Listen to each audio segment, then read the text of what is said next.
Hello everyone, welcome to ICT book official. कैसे हैं आप सब लोग? आई होप कि सब अच्छे होंगे। चलिए आज हम लोग डिस्कस करेंगे फ्रॉग की एनाटॉमी और इसकी मॉर्फोलॉजी के बारे में। ठीक है, फ्रॉग आपके एनसीईआरटी में स्ट्रक्चरल ऑर्गेनाइजेशन इन एनिमल्स में दिया है अलग से, तो इसको अलग से एक ब्रीफ स्ट्रक्चर हमको पढ़ना है, मतलब कि एक्सप्लेन करके इसको पढ़ना है। और फ्रॉग को ही क्यों दिया है, अगर इसकी बात करें तो देखिए इसका जो बेसिक अगर इसकी एनाटॉमी की बात करती हो तो ये काफी मिलती जुलती है ह्यूमन से, इसलिए हमको इसको पढ़ना है। ठीक है, खैर इससे पहले हम लोग पढ़ते थे, एनएमसी ने अभी क्या किया है, जब अपडेट किया है 2024 का नीट का सिलेबस, तो पहले हम लोग कॉकरोच और अर्थवर्म पढ़ा करते थे, अब उसको हटा दिया गया है, अब हमको फ्रॉग पढ़ना है। ठीक है, तो चलिए स्टार्ट करते हैं morphology and anatomy of frog. देखिए आपने फ्रॉग तो देखा ही होगा, सब लोगों ने देखा होगा, है ना। मेढक ये नॉर्मल है जो आपके घरों में आपके ऐसी जगह मिलेगा जहां पर थोड़ा सा वाटर होगा, थोड़ा सा नमी होगी, तो वैसी जगह पर ये आपको आसानी से देखने को मिल जाता है। अच्छा, इसको क्यों इतना स्पेशलाइज्ड दिया गया है? क्योंकि आपको पता है कि एम्फीबियंस या फ्रॉग पहले ऐसे एनिमल्स थे जो कि वाटर से निकलकर लैंड पर आते हैं, या सीधे सीधे कहा जाए कि ये जलीय वातावरण से निकलकर कहां पर आते हैं, तो एक स्थलीय वातावरण में आते हैं। लेकिन के बाद बात होती है वो ज्यादा इंपॉर्टेंट होती है, तो याद रखेंगे। लेकिन इनको जब रिप्रोडक्शन करना होता है तो इनको वाटर की नीड होती है। क्यों? क्योंकि ये जो अपना चाहे वो मेल फ्रॉग की बात करें, फीमेल फ्रॉग की बात करें, तो मेल फ्रॉग और फीमेल फ्रॉग अपना स्पर्म और ओवम क्या करते हैं, वाटर में रिलीज करते हैं, वहीं पर फर्टिलाइजेशन होगा, वाटर में इनके अंडे में फर्टिलाइजेशन होगा, उसके बाद इसमें लार्वा का फॉर्मेशन होता है। डायरेक्ट फ्रॉग नहीं बनता है, ये भी याद रखेंगे। ठीक है, तो इनमें लार्वा बनता है, लार्वा जिसको आप टेडपोल लार्वा कहते हो, उसके बाद उसमें मेटामॉर्फोसिस होती है, और देन मेटामॉर्फोसिस के फलस्वरूप फिर ये यंग फ्रॉग में डेवलप होता है। ठीक है, तो ये फ्रॉग का स्ट्रक्चर है, जनरल स्ट्रक्चर आपने सबने देखा होगा, अपने घरों में आसपास देखा होगा, है ना। तो ये जो कॉमन स्पीसीज मिलती है इसको राइना टिग्रीना बोलते हैं, जो हमारे घरों में आसपास ये कॉमन स्पीसीज देखने को मिलती है।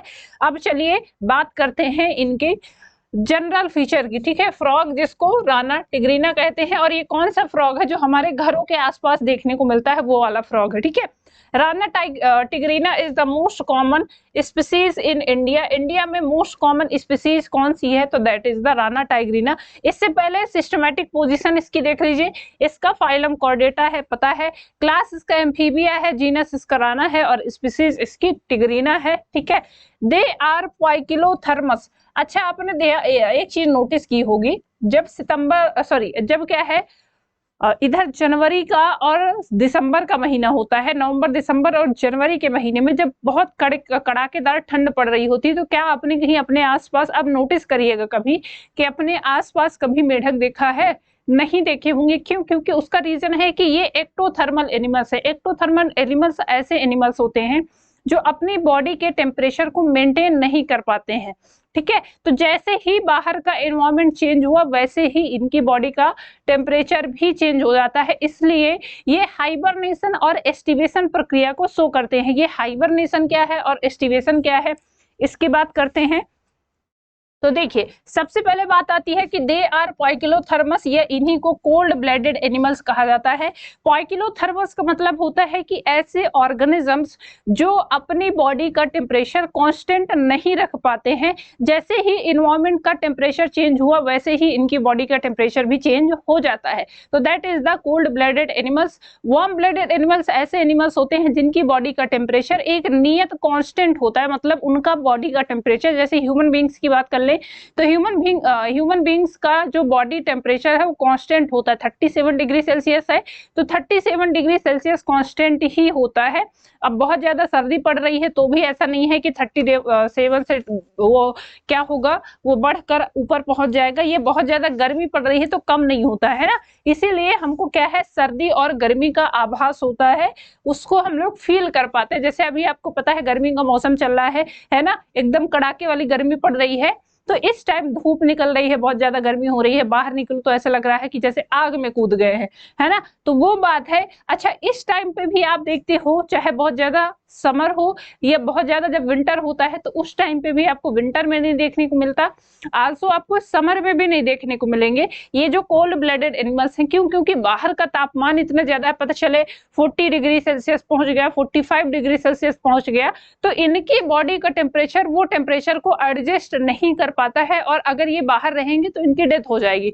क्यों? क्योंकि सोचिए 45 डिग्री सेल्सियस टेम्परेचर में कौन जिंदा रहेगा। ह्यूमंस को ही 2 मिनट धूप में खड़ा कर दें तो उनको चक्कर आने लगते हैं। चूंकि ह्यूमंस क्या है, ह्यूमंस वेल एडॉप्टेड होते हैं और इनकी बॉडी का टेम्परेचर कांस्टेंट होता है, दैट्स व्हाई इनको प्रॉब्लम नहीं होती, क्योंकि बॉडी टेम्परेचर तो कांस्टेंट ही है ना। गर्मी सर्दी लग रही है तो उसके लिए हम लोग जुगाड़ कर लेते हैं फिर कि बहुत ज्यादा गर्मी लग रही है तो एसी चला लिया, कूलर चला लिया, और बहुत ज्यादा सर्दी लग रही है तो कपड़े पहन लिए ढेर सारे, है ना। तो हम अपनी बॉडी का टेम्परेचर मेंटेन करके रखते हैं, मतलब कि इंटरनली वो मेंटेन है, ये ध्यान रखेंगे। लेकिन जो कोल्ड ब्लडेड एनिमल्स हैं या पाइक्लोथर्मस एनिमल्स हैं वो ऐसा नहीं कर पाते हैं। इसीलिए ये क्या करते हैं, एक प्रक्रिया को शो करते हैं जिसको कहा जाता है कि ये नींद की अवस्था में चले गए हैं। विंटर स्लीप और समर स्लीप दोनों आती हैं। विंटर स्लीप को कहा जाता है एस्टिवेशन और समर स्लीप को कहा जाता है हाइबरनेशन, ठीक है। तो ये दोनों पॉइंट याद रखेंगे। ये मैक्सिमम आपको जरूरी नहीं है, ये सिर्फ हम बात कर रहे हैं अभी तो यहाँ पे स्पेशली फ्रॉग के लिए, लेकिन फ्रॉग के अलावा भी जैसे आप रेप्टाइल्स की बात करते हो, बहुत ज्यादा गर्मी होगी तो आपको कोई सांप नहीं दिखाई देगा अपने आसपास। क्यों? क्योंकि वो भी पाइक्लोथर्मस एनिमल्स है, वो भी ऐसी जगह चला जाएगा जहां पे बॉडी टेम्परेचर उसका मेंटेन रहे। क्लियर? तो ये क्लियर हो गया। चलिए देन आगे आता है, they can change colour to hide them from their enemies, जिसको कहा जाता है camouflage. This protective colouration is called mimicry. अभी ये आगे हम और थोड़ा डिटेल्स में देखेंगे, जनरल पॉइंट है, इंपॉर्टेंट है, ठीक है। तो देखिए कई बार आपने देखा होगा कि फ्रॉग जिस वातावरण में रहता है, जिस इन्वायरमेंट में रहता है, उसके अकॉर्डिंग क्या करता है, वो अपने बॉडी के कलर को चेंज कर लेता है। जैसे कि आपने देखा होगा कोई फ्रॉग यदि जंगल में रह रहा है, चारों तरफ हरियाली है, तो उसके जो स्किन का कलर होगा वो ग्रीन कलर का होगा, जैसे कि आपको इसमें दिखाई दे रहा। एक ऐसा फ्रॉग जो कि अंधेरे में गुफा के आसपास रह रहा है, जहां पे गुफा है, पानी है, ठीक है, तो उसकी स्किन का कलर ब्राउन कलर का होगा। ये स्किन का कलर क्यों चेंज होता है, तो इसको कहा जाता है कैमोफ्लेज, ठीक है। ये मिमिक्री है एक टाइप की, और इसका काम होता है ताकि ये बाहर से जो शिकारी हैं उनसे अपने आप को प्रोटेक्ट कर सके, ठीक है, अपने आप को बचा के रख सके। नेक्स्ट पॉइंट है, during summer season, summer and winter they undergo aestivation, summer sleep and hibernation, जिसको विंटर स्लीप कहते हैं respectively, to protect them from extreme heat and cold. तो ये बाहर बहुत ज्यादा ठंडी पड़ रही है, बहुत ज्यादा सर्दी पड़ रही है, तो उससे बचने के लिए गहरी निद्रा में चले जाते हैं, ठीक है। समर स्लीप जिसको एस्टिवेशन कहा जाता है, और विंटर स्लीप जिसको क्या कहते हैं, हाइबरनेशन कहा जाता है, ठीक है। तो ये पॉइंट हो गए। चलिए और आगे बढ़ेंगे। देखिए आते हैं एनसीईआरटी में, there are over 5000 species of frog. अगर आप बात करते हो कि कितनी स्पीसीज है टोटल जो कि फ्रॉग की अभी तक देखी गई हैं, तो फ्रॉग की बहुत सारी स्पीसीज हैं, जिसमें जैसे आपको लगभग 5000 स्पीसीज आपको देखने को मिलती हैं। Frog don't need to drink water as they absorb it through their skin. ये बहुत इंपॉर्टेंट पॉइंट है, फ्रॉग कभी भी पानी मुंह से नहीं पीता है, याद रखेंगे। अच्छा यहाँ पे क्या होता है, अभी हम पढ़ रहे हैं तो कहेंगे फ्रॉग क्यों पढ़ाया जा रहा है हमें, इससे हमारा क्या लेना देना है, अभी लेना देना समझ में आएगा। क्यों? क्योंकि फ्रॉग के मैक्सिमम कैरेक्टरिस्टिक्स ऐसे हैं जो ह्यूमंस की बॉडी में भी वैसे आपको देखने को मिलेंगे। आपको याद हो अगर तो 11th और 12th में जिन लोगों ने बायोलॉजी लिया होगा तो उनसे प्रैक्टिकल करवाया जाता है ना।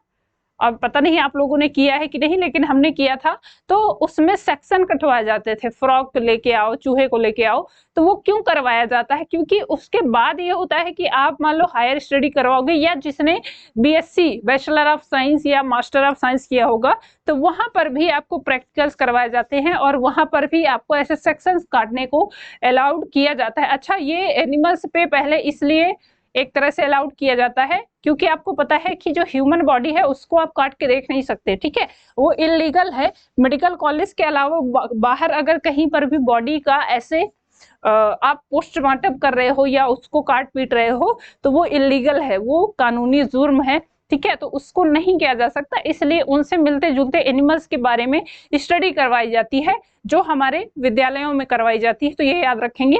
कहीं पर भी ऐसे आप कोई यूनिवर्सिटी अगर ऐसे कोई चीजें प्रोवाइड कर रही है तो वो मेडिकल कॉलेज ही हो सकते हैं जहां पर आप जा रहे हो। तो नीट के थ्रू जितने बच्चे मेडिकल कॉलेज में जाते हैं, अच्छा वहां पर जो बॉडियां लाई जाती हैं, ऐसा नहीं है कि किसी की बॉडी भी उठा के ले आए, वहां पर ऐसी बॉडियों को लाया जाता है, वहां पर ऐसी बॉडीज लाई जाती हैं जिनका ऐसे होता है कि कोई एक्सीडेंट हो गया, ठीक है, उस बॉडी को एक तरह से कह सकते हैं लावारिस, लावारिस है ना, लावारिस ही बोलते हैं। तो लावारिस लाश जो होती है उसको लाया जाता है और वो भी कानूनी प्रक्रिया के द्वारा, ठीक है। पहले पुलिस छानबीन करती है, देखेगी कि उसको कोई लेने वाला है कि नहीं है। अगर कोई नहीं है उसका दाह संस्कार करने वाला, मैक्सिमम कर देते हैं। बट अगर फिर क्या होता है, मेडिकल कॉलेजेस की तरफ से ऐसा आता है कि हमको प्रैक्टिकल करना है बच्चों के लिए, तो उसके लिए फिर उन बॉडी को उनको सौंप दिया जाता है, बट वो भी कानूनी प्रक्रिया के बाद होता है, ठीक है। तो ये भी याद रखेंगे। बाहर अगर किसी इंस्टीट्यूट में ऐसा हो रहा है तो वो बिल्कुल ही गलत है और वो कानूनी जुर्म है, वो इलीगल है। तो बाहर किसी भी बॉडी, ह्यूमन बॉडी को इवन आज ऐसे प्रैक्टिकल करके नहीं देख सकते, काट पीट नहीं सकते, ठीक है। चलिए खैर वो दूसरी बात हो गई। चलिए आते हैं, तो ध्यान रखेंगे फ्रॉग में एक ऐसी चीज होती है कि आपको देखिए कितना इंटरेस्टिंग लग रहा है, अभी तक पता ही नहीं था कि अच्छा फ्रॉग पानी नहीं पीता है। पानी एक्चुअली उसके बॉडी में जरूरी है, लेकिन वो थ्रू द स्किन लेता है। वो डायरेक्ट ऐसे जैसे हम पानी पी रहे हैं ना ग्लास में उठा के, या बाकी एनिमल्स हैं तो वो डायरेक्ट क्या करते हैं, पानी पी रहे हैं, बट फ्रॉग पानी नहीं पीता है, वो माउथ से। क्यों? अच्छा इसमें ये भी लग रहा होगा कि वो तो पानी में ही रहता है, तो क्या वो माउथ से पानी नहीं लेता है? नहीं लेता है, वो स्किन के थ्रू द स्किन अपने बॉडी के द्वारा वो क्या करता है, वाटर को एब्जॉर्ब करता है। क्लियर? चलिए नेक्स्ट पॉइंट है, if frog calls is unique to its species and some frog calls can be heard up to a mile away. आपने सुना है ना, जब फ्रॉग क्या है, अभी क्या है, बरसात का टाइम आएगा तो उस टाइम पे क्या है, इनकी स्पीसीज सबसे ज्यादा ग्रोथ कर रही होती है। फ्रॉग की स्पीसीज बरसात के टाइम में आपको पता है सबसे ज्यादा ग्रोथ कर रही होती है। तो एक आवाज आप सुनते हैं, टर्र टर्र की आवाज, है ना, फ्रॉग की टर्र टर्र आप सुनते हैं, तो वो एक्चुअल में अपने जो स्पीसीज के लोग हैं उनको आकर्षित करने के लिए या उनको बताने के लिए होता है। और ये हर जो प्रजाति है, हर स्पीसीज की अलग अलग वॉइस होती है, तो ये भी ध्यान रखेंगे, जिसको आप फ्रॉग कॉल कहते हैं, टर्र टर्र बोलते हैं। Some frog can jump over 20 times their own body length.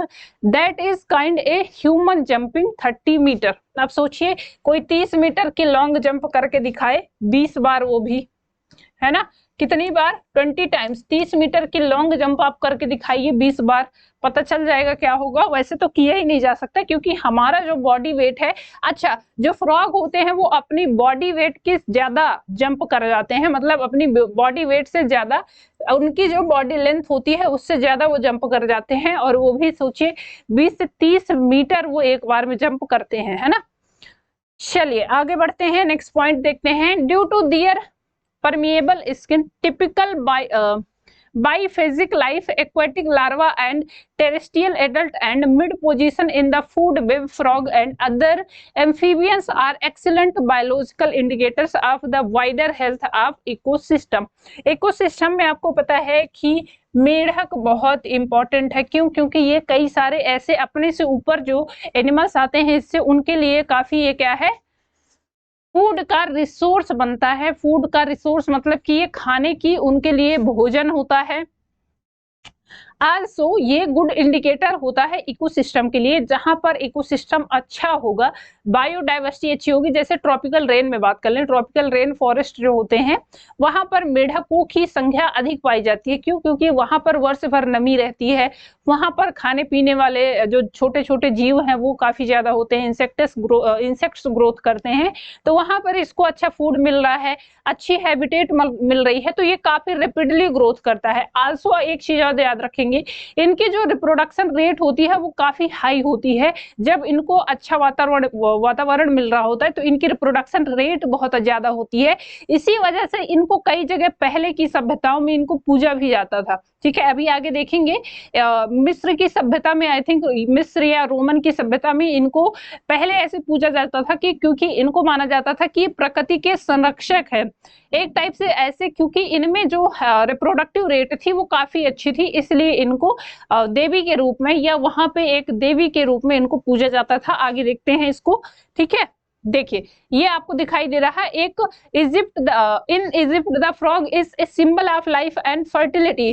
किसका सिंबल है? तो जहां पर ऑब्वियस सी बात है, जहां पर ये रहेगा, ठीक है, जहां पर ये रहेगा वहां पर लाइफ एग्जिस्ट कर रही होगी। क्यों? क्योंकि ये ऐसे वातावरण में रहता है जो वातावरण अच्छा होता है। मतलब वहां पर टेम्परेचर कितना होना चाहिए? 18 से 25 डिग्री सेल्सियस नॉर्मल टेम्परेचर होगा, और जो वहां पर वर्षा होगी, नमी होगी, वो भी कंटिन्यूअस बनी रहेगी। तो जैसे कि मैंने बताया कौन सी जगह, जैसे कि ट्रॉपिकल रेन फॉरेस्ट हो गए, ट्रॉपिकल रेन फॉरेस्ट हो गए,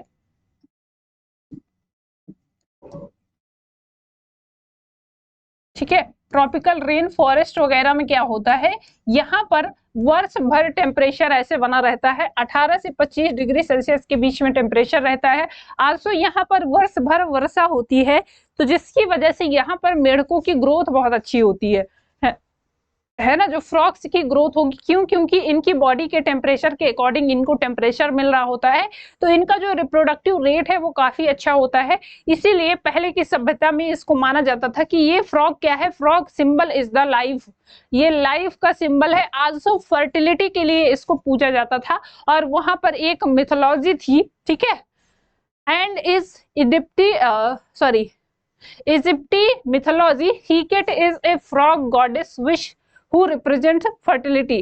यहाँ पर जो इजिप्ट था वहां पर मिस्र की सभ्यता में हीकट करके एक देवी का पूजन होता था, जो कि फर्टिलिटी की देवी कही जाती थी। क्यों? क्योंकि आपको पता है जो मेढक हैं उनमें फर्टिलिटी रेट बहुत अच्छी होती है, जिसकी वजह से कह सकते हैं कि जो रिप्रोडक्टिव रेट है वो अच्छी होगी, और रिप्रोडक्टिव रेट अगर अच्छी होगी तो ऑब्वियस सी बात है रिप्रोडक्शन अच्छा होगा।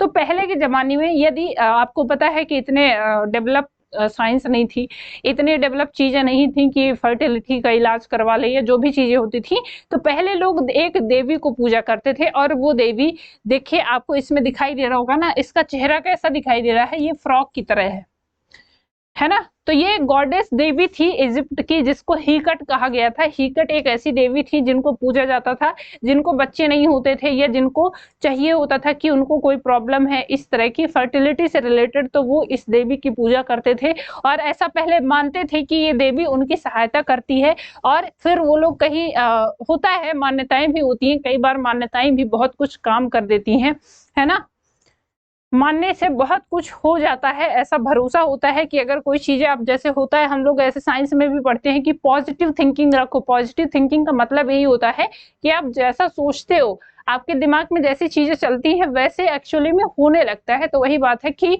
कुछ लोग देवी देवताओं को पूजते हैं तो उनका विश्वास है कि वही होता है कि अच्छा हम भगवान जी से ये मांग रहे हैं तो भगवान जी सुनेंगे हमारी, वो भरोसा होता है। तो पहले के लोगों में, मिस्र के जो लोग थे उनके लिए ये था कि वो मानते थे कि यदि फर्टिलिटी की प्रॉब्लम है तो वो इस देवी की पूजा करते थे, और वो ऐसा लगता था उनको, या होता भी रहा होगा, कि लोगों को आशीर्वाद देती हैं जिसकी वजह से वो फर्टाइल होते थे या फिर उनके बच्चे होते थे।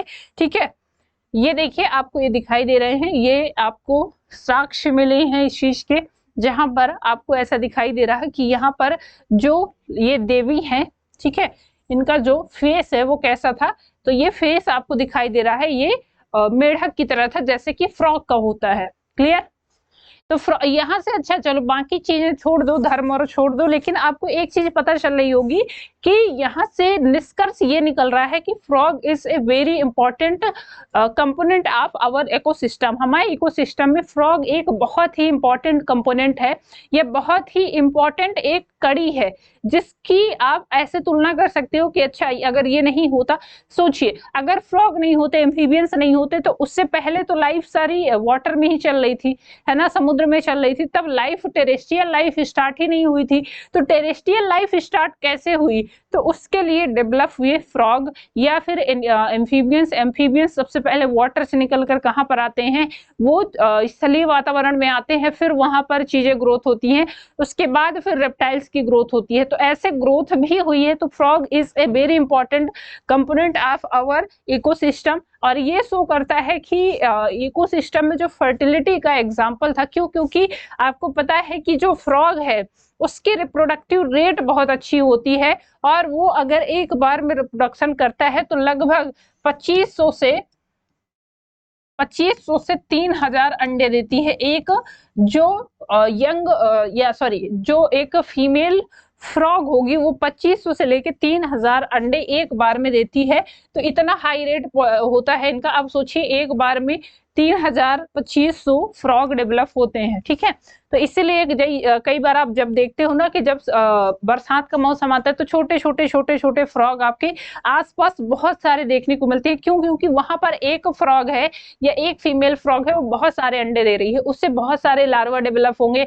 लार्वा कन्वर्ट करते हैं मेटामॉर्फोसिस करके, फिर वो क्या करते हैं? फ्रॉग में कन्वर्ट होते हैं। तो आगे अभी इसकी लाइफ साइकिल में हम लोग देखने वाले हैं, ठीक है। चलिए और आगे बढ़ते हैं, नेक्स्ट पॉइंट देखेंगे। नेक्स्ट पॉइंट है group of frog is called an army. Group जो फ्रॉग का ग्रुप होता है उसको आर्मी कहा जाता है। A group of toad is called a knot. Toad भी फ्रॉग के जैसे ही होते हैं, उनकी भी प्रजाति फ्रॉग की ही प्रजाति होती है एक तरह से, लेकिन टोड अलग है, फ्रॉग अलग है। फ्रॉग की जो ग्रुप होती है उसको आर्मी कहा जाता है, एंड टोड्स की जो ग्रुप होते हैं उसको क्या कहते हैं? तो उनको नोट कहा जाता है। क्लियर? ये भी नोट कर लेंगे। चलिए नेक्स्ट पॉइंट है frog bones form a ring when the frog is hibernating just like trees do. Scientists can use this ring to figure out the age of frog. अच्छा, जब हमने क्या किया था, हमने आपको याद होगा जब हम पढ़ रहे थे प्लांट एनाटॉमी वाला पार्ट, वहां पर आपको पता है तो वहां पर हमने देखा था सेकेंडरी ग्रोथ। सेकेंडरी ग्रोथ में क्या हो रहा था, जैसे कि अगर हम ऐसी जगह की बात करते हैं जहां पर मौसम चेंज हो रहे हैं, वहां पर जो प्लांट होते थे तो उनमें क्या है, हर बार सैप वुड बन रही है, हार्ड वुड बन रही है। तो जैसे जैसे बसंत का मौसम आया, ठीक है, उसके बाद फिर सर्दी आई, गर्मी आई, तो ऐसे करके साल भर में वहां पर एक रिंग बनती थी। तो अगर उस पेड़ की आयु गिनती करनी होती थी या उसकी एज की पता लगानी होती थी, तो हम क्या करते थे, उस पेड़ की जो रिंग थी, एनुअल रिंग जिसको बोलते थे, तो वो तने में जितनी एनुअल रिंग थी उनको गिनकर हमको पता लग जाता था कि अच्छा ये इतने साल की पेड़ है ना। तो वैसे ही फ्रॉग की बोन्स में एक स्ट्रक्चर देखने को मिलता है और उसको भी एक रिंग के रूप में देखा जाता है। ये तब बनता है जब ये हाइबरनेशन को शो करता है। किसको शो करता है?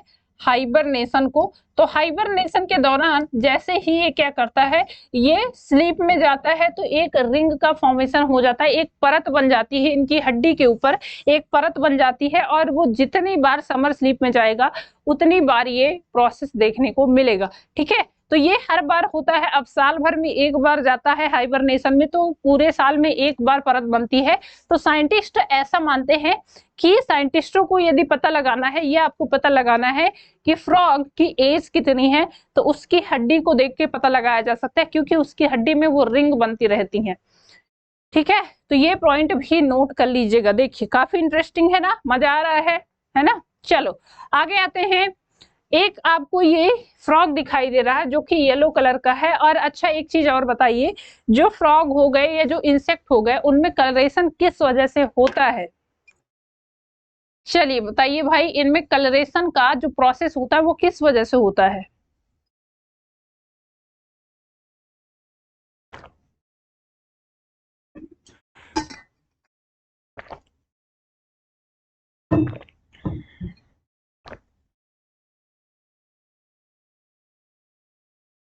चलिए बताइए।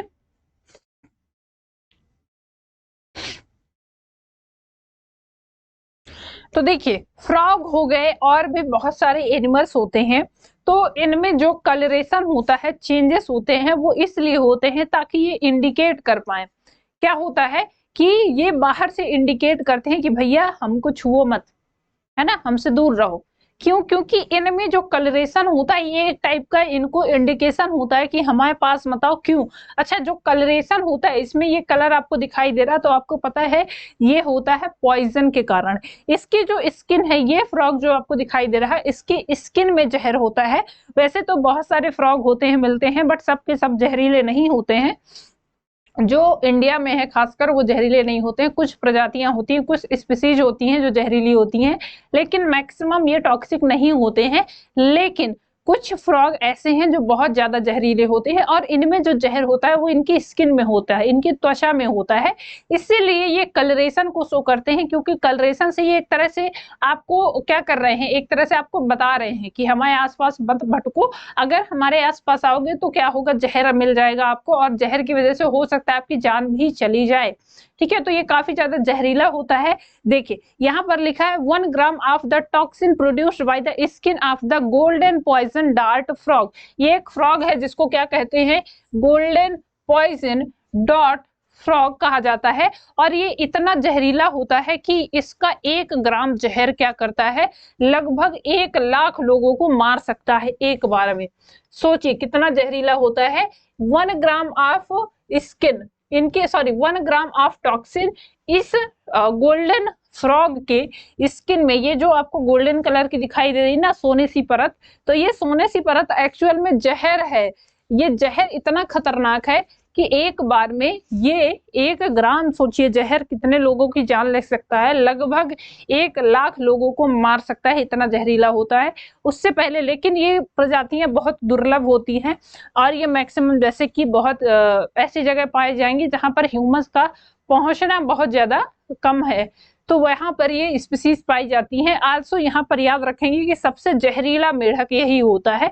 ठीक है, तो ये भी वैसे पूछ लेता है कई बार, तो आपको पता होना चाहिए कि सोचिए मेढक भी, हमने सुना था सांप का जहर इतना ज्यादा होता है, लेकिन मेढक तो उससे भी अच्छा। इसको अगर सांप खा ले तो क्या होगा, क्योंकि सांप का फेवरेट फूड क्या है ना, सांप का फेवरेट फूड चूहा है और दूसरा मेढक आता है। तो अगर इसको सांप खा ले तो क्या होगा, तो सांप की भी मौत हो सकती है, क्योंकि सांप में जो जहर होता है वो केवल और केवल, आपको पता है उसकी पूरी बॉडी में जहर नहीं होता है, उसके जो टीथ होते हैं, जो पॉइजनस टीथ होते हैं, केवल वहीं पर एक थैली होती है और उसी में बहुत कम मात्रा में जहर होता है। तो ये आपको पता है, लेकिन इसमें तो पूरी स्किन में जहर है, और इसको तो टच भी कर लेगा कोई तो उसकी मौत हो जाएगी। क्यों? क्योंकि सोचिए इसकी स्किन से निकाला हुआ 1 ग्राम जहर वो 1 लाख लोगों को मार सकता है। तो अगर इसको कोई जीव जंतु भी खा लेता है तो उसकी भी डेथ हो जाएगी। क्यों? क्योंकि इसकी स्किन में बहुत ज्यादा जहर होता है। ठीक है, तो ये पॉइंट भी नोट करेंगे। चलिए बढ़ते हैं आगे, इसको देख लेंगे, अच्छे से देख लेंगे। और कभी भी ऐसा कोई मेढक अगर आपको दिखाई दे तो उससे दूर रहे, उसको छुए नहीं। इनमें जो कलरेशन होता है, याद रखेंगे ये भी चीज, इनमें जो कलरेशन होता है वो एक तरह से आपके लिए चेतावनी होती है। ठीक है, जितने भी इंसेक्ट हैं या जितने भी ऐसे जीव हैं जो कलरेशन को शो करते हैं, वो पहले आपको चेतावनी देते हैं, वो डायरेक्ट ऐसे हमला नहीं करते हैं।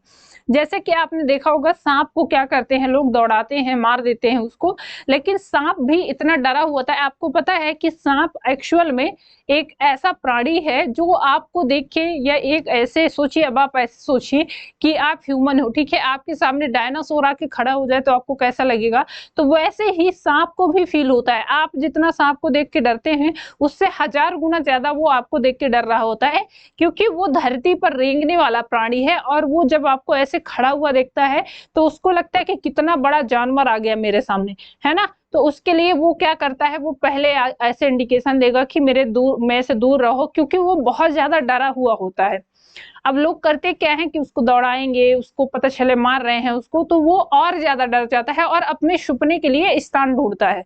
अपने छुपने के लिए स्थान के कारण वो कई बार होता है कि कई ऐसी जगह घुस गया जहां पर हो सकता है कि लोगों का रहना हो। अच्छा, एक चीज और होती है, हम लोगों ने प्रकृति को इतना नष्ट कर दिया है, इतने सारी चीजों का डेवलपमेंट और बाकी सारी चीजों के चक्कर में, तो इनके घरों को हमने नष्ट कर दिया है। तो गलती इनकी नहीं है, एक्चुअल में गलती हमारी है ना, ह्यूमंस की गलती है, क्योंकि ह्यूमंस ने डेवलपमेंट के चक्कर में अपने एक तरह से अपने स्वार्थ के चक्कर में हम लोगों ने इतना ज्यादा इनके साथ नाइंसाफी की है, चाहे जो भी वाइल्ड एनिमल्स हों या फिर ऐसी बहुत सारी चीजें की हैं जिसकी वजह से जो प्रकृति है वो नष्ट हुई है, या इनके आवास नष्ट हुए हैं, इनके जो नेचुरल हैबिटेट थे वो नष्ट हुए हैं। तो उसकी वजह से अब ये बेचारे इधर उधर भटकते हैं, और भटकते भटकते कई बार होता है कि हमारे घरों में आ जाते हैं, है ना। तो हमारे घरों में आ गए तो उसके बाद हम लोग का रिएक्शन भी ऐसे होता है कि उसको देख के ऐसे लग रहा है कि यार भाई इसको भगाओ, मारो, या मार ही देते हैं मैक्सिमम लोग,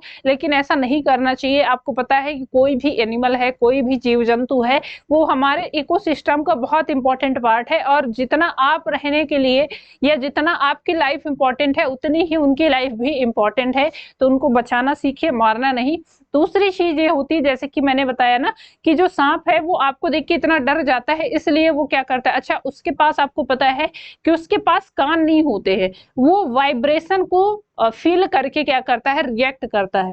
ठीक है, जैसे कि पहले मूवियों में देखते हैं ना कि बीन बजा रहे हैं तो वो नाच रहा है, एक्चुअल में वो वाइब्रेशन को सुन रहा होता है, सॉरी वाइब्रेशन को फील कर रहा होता है, कान नहीं होते हैं उसके, सुन नहीं रहा होता है वो।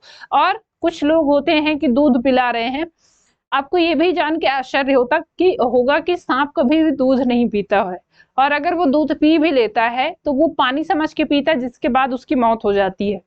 तो एक तरह से हम लोग उसकी हत्या भी कर रहे होते हैं। खैर, ये हमारे धर्मों में भी कुछ ऐसी चीजें दी हुई हैं, तो इस चीज पर नहीं जाएंगे, क्योंकि कुछ लोग भड़क जाते हैं कि ऐसा नहीं होता है। ठीक है, चलो वो अलग बात हो गई। बट एक जनरल सी चीज है कि हम किसी भी जीव जंतु को अगर ऐसे देख रहे हैं तो उनका जो पहला रिएक्शन होता है वो हमको दूर से ही चेतावनी दे रहे होते हैं। जैसे कि आपने देखा ना कि सांप की बात कर लें तो वो क्या करता है, वो खड़े होके वहीं से फुसकारेगा। फुसकारे मतलब कि अपनी सांस तेजी से छोड़ता है ताकि उसके आसपास न जाओ आप। तो वो उसका क्या होता है, चेतावनी होता है। अच्छा, वो तब जहर का इस्तेमाल तब करेगा जब उसको क्या होगा, आपने उसके ऊपर पैर रख दिया या गलती से कोई ऐसी चीजें हो गई, तो चूंकि वो इतना डरा हुआ होता है तब वो जहर इंजेक्ट करता है। एक चीज और याद रखेंगे, जो छोटे छोटे सांप होते हैं वो एज कंपेयर टू जो बड़े सांप होते हैं, वो देखने में बड़े सांप ज्यादा खतरनाक लगते हैं, लेकिन जो छोटे सांप होते हैं वो ज्यादा जहरीले होते हैं। जहरीले से मतलब ये नहीं होता है कि उनमें ज्यादा जहर है। देखिए, समझिए उसकी बात, समझिए इस चीज को। क्या होता है, जो छोटे सांप होते हैं उनमें जो ब्रेन का कंट्रोल है वो बहुत कम होता है। जैसे छोटा बच्चा है, आप ऐसे समझिए, छोटा बच्चा है, उसको कोई ऐसा प्रतीत हुआ या अपने आसपास कोई खतरा महसूस हुआ तो वो बहुत तेजी से रिएक्ट करता है। अच्छा, अब सांप के पास जो अपने आप को बचाने के लिए क्या है, एक अस्त्र शस्त्र जो भी कह लीजिए, तो उसके पास सिर्फ और सिर्फ उसका जहर है। तो जो छोटे सांप होते हैं वो कई बार ऐसे करते हैं कि अगर उसको कोई ऐसी चीजें आभास हुई या वो कभी ऐसे काटता है तो वो क्या करता है, उसके अंदर जो जहर है वो पूरा का पूरा इंजेक्ट कर देता है। अब जब पूरा इंजेक्ट चला गया जहर बॉडी के अंदर तो वो ज्यादा खतरनाक होता है। ठीक है, तो ये बात होती है। लेकिन जो बड़ा सांप होता है, जो थोड़ा सा क्या है, थोड़ा सा एडल्ट ग्रोथ हो गई उसकी, तो उसके बाद उसको पता हो जाता है, उसका एक्चुअल में खुद में कंट्रोल हो जाता है, वो ऐसे ही नहीं सबको डस लेता है। वो पहले क्या है, पहले इंडिकेशन देगा, कहेगा, चेतावनी देगा कि भैया दूर रहो, लेकिन अगर नहीं मानते तब वो जहर देगा, और उसको पता है कि कौन से एनिमल में कितना जहर डालना है, मतलब कि वो उसका अपने आप पे कंट्रोल है। ठीक है, तो जो बड़े सांप होते हैं अगर गलती से भी उसने वो काट लिया तो उसको पता है, चूंकि उसमें भी जहर होता है बहुत मात्रा में, सॉरी इतनी मात्रा में होता है कि सोचिए कि वो थोड़ा सा भी जहर इंजेक्ट करेगा आपकी बॉडी में। और जैसा कि आपने पढ़ा है, न्यूरोटॉक्सिक और हीमोटॉक्सिक दो टाइप के जहर होते हैं, तो वो कौन सा सांप है उस चीज पर डिपेंड करता है। न्यूरोटॉक्सिक जहर वो होता है जो आपके ब्रेन को डैमेज करता है, और हीमोटॉक्सिक जो आपके कार्डियक सिस्टम को या फिर हार्ट को डैमेज करता है ना, ब्लड सर्कुलेटरी सिस्टम को डैमेज करता है। तो ये चीज होती है। अब जैसे मैंने बताया कि जो बड़ा सांप है उसके ब्रेन की जो कंट्रोलिंग पावर है वो उसके अंदर होती है, तो उसको पता है कि अच्छा कौन सा एनिमल है, उसमें कितना जहर इंजेक्ट करना होगा, करना भी है कि नहीं करना है, कि ऐसे डरा के काम चल जाएगा। तो ये बड़े सांप में आ जाता है। लेकिन जो छोटा सांप है, चूंकि वो बहुत ज्यादा डरा हुआ होता है, तो वैसे वो रिएक्ट करता है और वो पूरा का पूरा जहर क्या करता है, एक ही साथ पता चले उड़ेल दिया है ना, एक ही साथ पूरा डाल दिया, तो वो ज्यादा खतरनाक होता है। अगर कोई छोटा सांप बाइट करता है एज कंपेयर टू बड़े सांप की तरह, तो बड़े सांप ऐसे, मैं ये नहीं कह रही हूँ कि वो जहरीले नहीं होते हैं, वो एज कंपेयर टू अगर जहर की मात्रा कितनी इंजेक्ट हुई है उस आधार पे बोल रही हूँ कि ज्यादा जहरीले जो होते हैं वो छोटे सांप होते हैं। ठीक है, क्यों? क्योंकि उनमें जो जहर होता है वो पूरा पूरा इंजेक्ट कर देते हैं, और जो बड़ा सांप है उसको भाई समझ आ जाती है कि कितना जहर डालना है। क्यों? क्योंकि यही तो हमारा मेन प्रोटेक्टर है ना।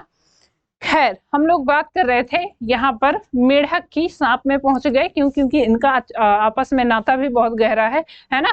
तो ये भी ध्यान रखेंगे कि 1 ग्राम इसका जो जहर है वो 1 लाख लोगों को मार सकता है, मतलब कि हाईली टॉक्सिक होता है, बहुत ही जहरीला होता है। चलिए आगे बढ़ते हैं, अब कुछ और इम्पोर्टेंट पॉइंट देखते हैं। Frog can live both on land and fresh water and belongs to class Amphibia of phylum Chordata, देख चुके हैं हम।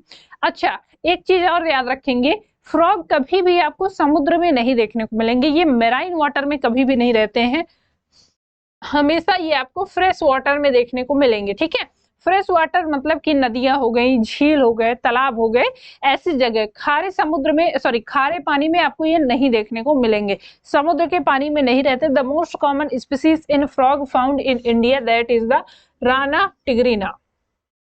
ये देखिए, ये जो आपको एनसीईआरटी का फिगर दिखाई दे रहा है, एनसीईआरटी में आपके फिगर मौजूद है। ठीक है, तो ये मोस्ट कॉमन स्पीसीज इंडिया में जो देखने को मिलती है that is the Rana tigrina. इसमें आप देख सकते हो इसकी बॉडी कितने पार्ट में डिवाइड होती है, तो हेड और ट्रंक 2 पार्ट में इसकी बॉडी डिवाइड होती है। ये वाला पार्ट क्या कहलाता है, ये वाला पार्ट इसका कहलाता है, ये ट्रंक वाला पार्ट है। ठीक है, और ये वाला पार्ट क्या हो जाएगा, हेड हो जाएगा। यहाँ पर आपको ये आई दिखाई दे रही है, इसकी जो आंख है, 4 लिम्ब आगे वाले पैर हो गए, हिंड लिम्ब मतलब 5 पिछले वाले पैर हो गए, ये एक्सटर्नल फीचर ऑफ फ्रॉग दिखाई दे रहा है आपको। ठीक है, चलिए और आगे देखते हैं। They do not have constant body temperature, that is their body temperature varies with the temperature of the environment। बाहर के environment के टेम्परेचर के अकॉर्डिंग इनकी बॉडी का टेम्परेचर भी चेंज होता रहता है। जैसे ही बॉडी बाहर के environment के कांटेक्ट में आएगी, वैसे ही अपने अपने आप को वैसे ही इनकी बॉडी का टेम्परेचर भी चेंज हो जाएगा। तो अगर बाहर बहुत ज्यादा गर्मी है तो बॉडी का टेम्परेचर वैसे ही चेंज हो जाएगा, बाहर बहुत ज्यादा सर्दी है तो भी चेंज होगा। तो इसीलिए जब ज्यादा सर्दी होती है और ज्यादा गर्मी होती है, तब ये समर स्लीप और विंटर स्लीप को शो करते हैं। Such animals are called as cold blooded animals, या इन्हीं को पाइक्लोथम्स कहते हैं, या इन्हीं को क्या कहते हैं, एक्टोथर्म्स भी कहा जाता है। ये भी याद रखेंगे, एक्टोथर्म्स भी कहलाते हैं ये एनिमल्स। एक्टोथर्म हो गए, पाइक्लोथर्मस हो गए, कोल्ड ब्लडेड एनिमल्स हो गए, ये ऐसे एनिमल्स होते हैं जो अपनी बॉडी के टेम्परेचर को कॉन्स्टेंटली बैलेंस नहीं कर पाते हैं। ठीक है, they have the ability to change the color to hide them from their enemies, जिसको कैमोफ्लैग कहते हैं। ये अपने कलर को चेंज कर लेते हैं, क्यों? क्योंकि इनको बाहर से बचना होता है, अपने जो एक तरह से इनके शिकारी हैं उनसे बचना होता है।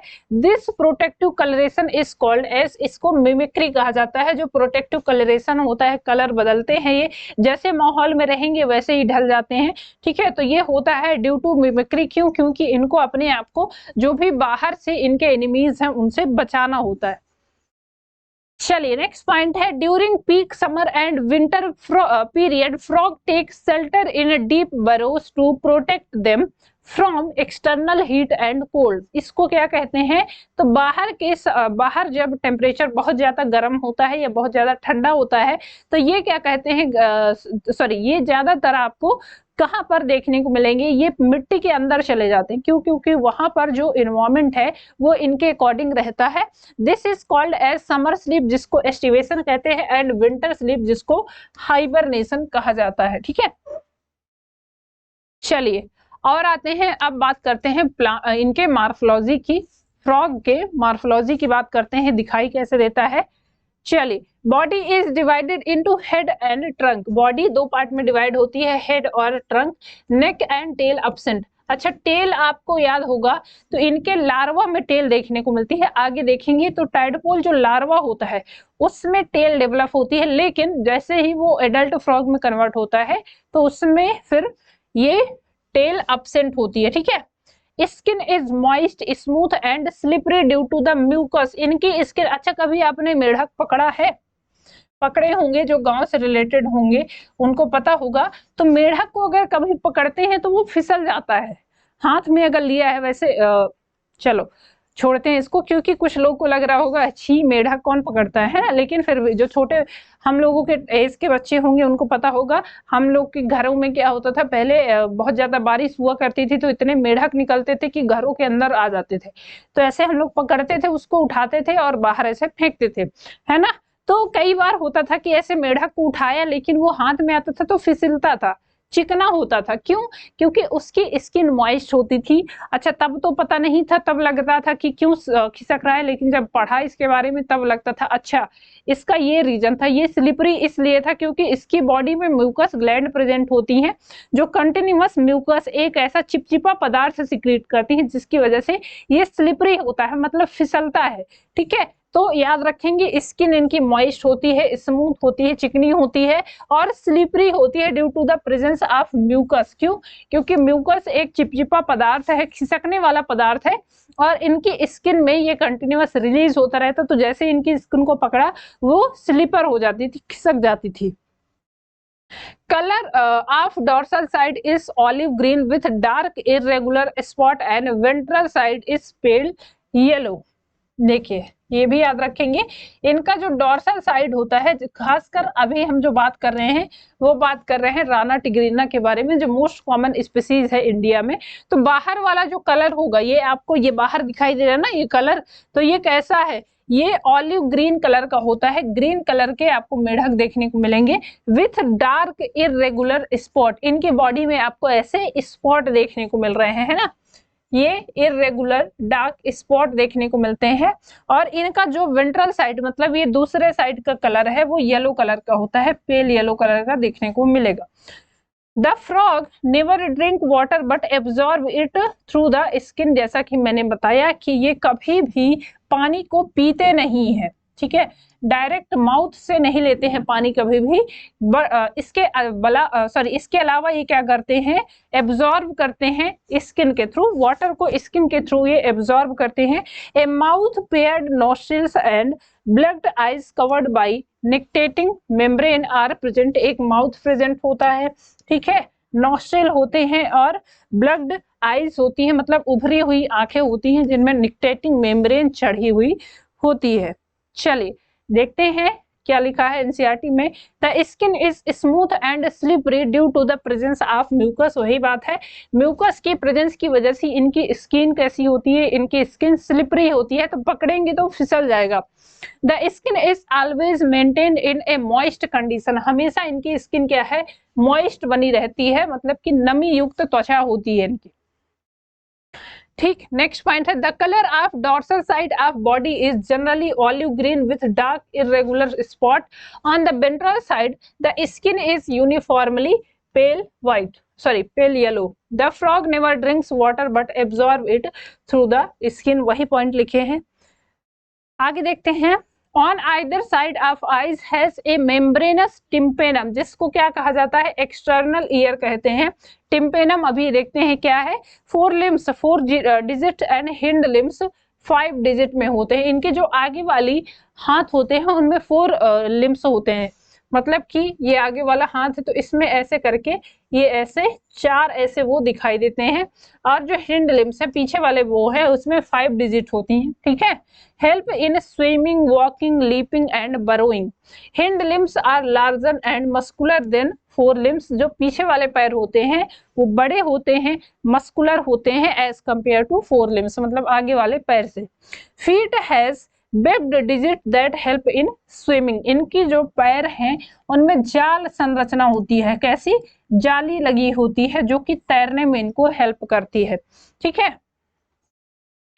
Frog exhibited sexual dimorphism. Male frog have sound producing vocal sac and also a copulatory जिसको न्यूक्टियल पैड कहते हैं on the first digits are forelimbs which are absent in female frogs.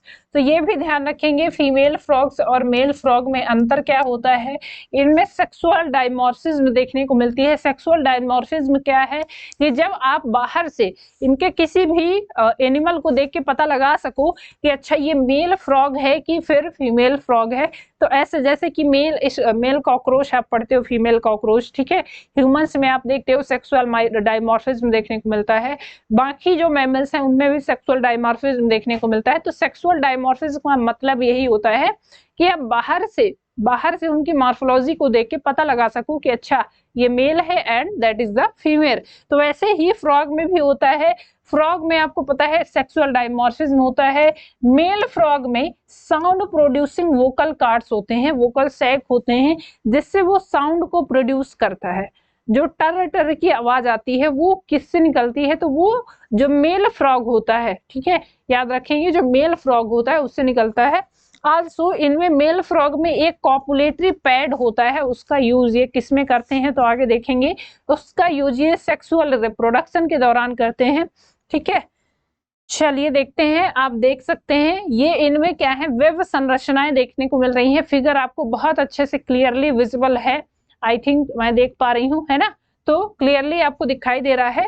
ये इनके 4 लिम्स हो गए, आगे वाले पैर हो गए, ठीक है, ये क्या है, दैट इज द 4 लिम्स।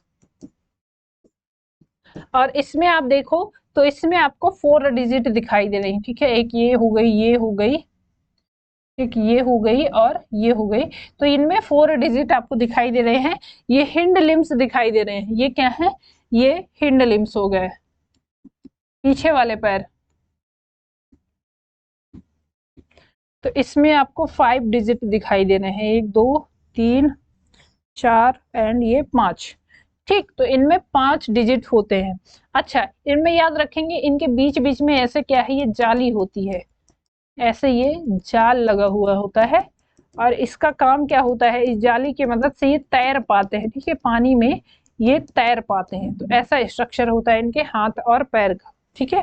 देखिए ये आपको क्लियरली विजिबल है। काम क्या है इनका, तो स्विमिंग के लिए, वॉकिंग के लिए, लीपिंग के लिए और गड्ढे बनाने के लिए, खोदने के लिए, बरोइंग के लिए ये इनका यूज करते हैं। क्लियर, देखिए बहुत क्लियर विजिबल है। चलिए अब देखते हैं, देखिए ये आपको इसकी स्किन दिखाई दे रही है ना, स्किन कैसी दिखाई दे रही है, एकदम मॉइस्ट ग्रीन कलर की, ऑलिव ग्रीन कलर की हो रही है, और डार्क स्पॉट इसमें आपको अलग से दिखाई दे रहे हैं। ये मेढक सबने देखा होगा, ये मेढक सबने देखा होगा अपने घरों के आसपास, यही मेढक हमको दिखाई देता है, तो ये सबने देखा होगा। ऐसे ही कलर होता है, उसकी आंखें ऐसे उभरी हुई होती है, नोस्ट्रिल आगे दिखाई देते हैं, स्किन ऐसी होती है, लिम्स ऐसे प्रेजेंट होते हैं। जो पीछे वाले लिम्स होते हैं वो मस्कुलर होते हैं, मतलब उनमें मसल्स ज्यादा होती हैं, और जो आगे वाले हाथ होते हैं या पैर कहते हैं, ठीक है, तो वो कम डेवलप होते हैं। या कह सकते हैं कि as compare to 4 limbs, sorry as compare to hind limbs, 4 limbs थोड़ा सा क्या है, पतले होते हैं ना। इसमें अंतर देख पा रहे हैं आप, या इसमें भी आप देख लीजिए, इसमें भी आपको ये हिंड लिम्ब दिखाई दे रहा ना, हिंड लिम्ब में आप देख रहे हो कि ये ज्यादा मस्कुलर है, मतलब ज्यादा मोटा दिखाई दे रहा है, और ये आगे वाला जो हाथ है वो एज कंपेयर टू इसकी तुलना में कम है ना, कम डेवलप है, कम एक तरह से पतला है, ठीक है। देखिए ये अगेन आपको एक और स्ट्रक्चर दिखाई दे रहा, तो इसमें भी आप क्लियरली देख सकते हो कि ये आपको 5 डिजिट में दिखाई दे रही हैं। ये हिंड लिम्ब है, इसका पीछे वाला पैर है, ठीक है, ये। तो अब इनके बीच में ऐसे ऐसे क्या होते हैं, ऐसे जाल लगा हुआ होता है, ये विविड होते हैं, ठीक, जिसकी वजह से ये अपने आप को तैरते हैं जिसकी वजह से, ठीक। चलिए और आगे बढ़ते हैं, नेक्स्ट पॉइंट है, body of a frog is divisible into head and trunk, head और ट्रंक दो पार्ट में बॉडी डिवाइड होती है। A neck and tail are absent, एक नेक और टेल एब्सेंट होती है। टेल कब प्रेजेंट होती है? जब ये लार्वल कंडीशन में होता है। टैडपोल लार्वा में टेल प्रेजेंट होती है, लेकिन जैसे ही वो फ्रॉग में कन्वर्ट होता है तो वो गायब हो जाती है। Above the mouth a pair of nostril is present, mouth के ऊपर, मुख के ऊपर नॉस्ट्रिल प्रेजेंट होते हैं, एक पेयर में होते हैं, एक जोड़े में होते हैं। ठीक है, एक जोड़ा मतलब 2 नंबर जैसे हमारे होते हैं ये नॉस्ट्रिल जो छिद्र होते हैं। ठीक है, eyes are bulged and covered by a nictitating membrane that protects them while in water. ये निक्टेटिंग मेम्ब्रेन का काम क्या है? तो ये पानी में आंखें खोल के रखते हैं, जिसकी वजह से ये प्रोटेक्ट करती है कि पानी आंखों के अंदर न जाए। ठीक है, तो एक तरह की परत होती है जो कि इनकी आंखों में देखने को मिलती है। देखिए ये आपको दिखाई दे रहा है, ये वाला पार्ट क्या हो गया? ये वाला पार्ट है ट्रंक, है ना, ये ट्रंक पार्ट हो गया, और ये बाहर जो आपको ये दिखाई दे रहा है ये हेड पार्ट हो गया। ठीक, तो 2 पार्ट में ऐसे इनकी बॉडी डिवाइड होती है। 4 लिम्स हो गए, 4 लिम्स आपको पीछे दिखाई दे रहे हैं। ट्रंक वाले पार्ट में 4 लिम्स, हिंड लिम्स दिखाई देंगे, और हेड आपको अलग से। अच्छा, एक चीज और याद रखेंगे, इनमें गर्दन नहीं होती है। हेड तो होता है, लेकिन इसमें जैसे हमारे ह्यूमंस में ना ये गर्दन आपको अलग से दिखाई दे रही है, इनमें गर्दन अलग से नहीं होती है। अभी आगे देखते हैं।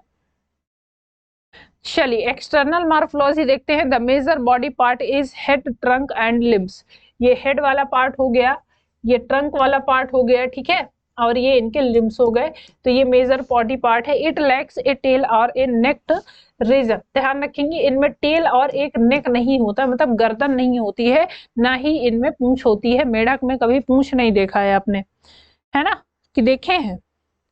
देखिए ये फिगर आपको और क्लियरली इसमें समझ में आएगा। तो इसमें देखिए ये क्या है, आपको ये ब्रो स्पॉट हेड वाला पार्ट दिखाई दे रहा है। हेड में आपको आईज दिखाई दे रही, एक्सटर्नल ईयर, एक्सटर्नल नॉस्ट्रिल दिखाई दे रहे हैं, निक्टेटिंग मेम्ब्रेन जो कि इसकी आईज के ऊपर चढ़ी होती है, और यहाँ पर टिम्पैनिक मेम्ब्रेन होती है, टिम्पैनम प्रेजेंट होता है। एक्चुअल में ये ईयर होता है, एक्सटर्नल ईयर कहते हैं, और ये इन मिडिल ईयर से होते हुए इनर ईयर को जोड़ता है। ठीक है, उसके बाद ये आपको 4 लिम्स दिखाई दे रहे हैं। ट्रंक वाला पार्ट हो गया, बीच वाला हिंड लिम्स हो गए, इसके पीछे वाले पैर हो गए, ये इसका एनस। अच्छा, इसमें ध्यान रखेंगे इसमें सिंगल ओपनिंग होती है, जिसकी मदद से इसका फीकस हो गया, इसका यूरिन हो गया, इसमें जो सेक्सुअल डिस्चार्ज है वो तीनों इसी क्लोएका की मदद से निकलते हैं। तो ये भी याद रखेंगे। ठीक है, बाकी ये स्ट्रक्चर आप देख पा रहे हो। आगे बढ़ते हैं, नेक्स्ट पॉइंट है the forelimbs and hind limbs help in swimming, walking, leaping and burrowing. The hind limbs end is 5 digit and they are larger and muscular than forelimbs that ends is 4 digit. ठीक है, feet have webbed digit that help in swimming. इनके जो पैर होते हैं ऐसे होते हैं ना, तो इनमें देखिए ये ऐसे पैर होंगे। चलो बहुत ज्यादा हम क्या कर रहे हैं, थोड़ा खाता पीता मेढक बनाते हैं। ठीक है, ये कुछ ज्यादा ही खाता पीता हो गया आई थिंक। देखिए इसमें क्या करते हैं, इसमें बैक ही चले जाते हैं। इसमें ये जो आपको पैर दिखाई दे रहे हैं ना, ये आपको पैर दिखाई दे रहे हैं, तो इनके बीच में ऐसे ऐसे जाल बना हुआ होता है।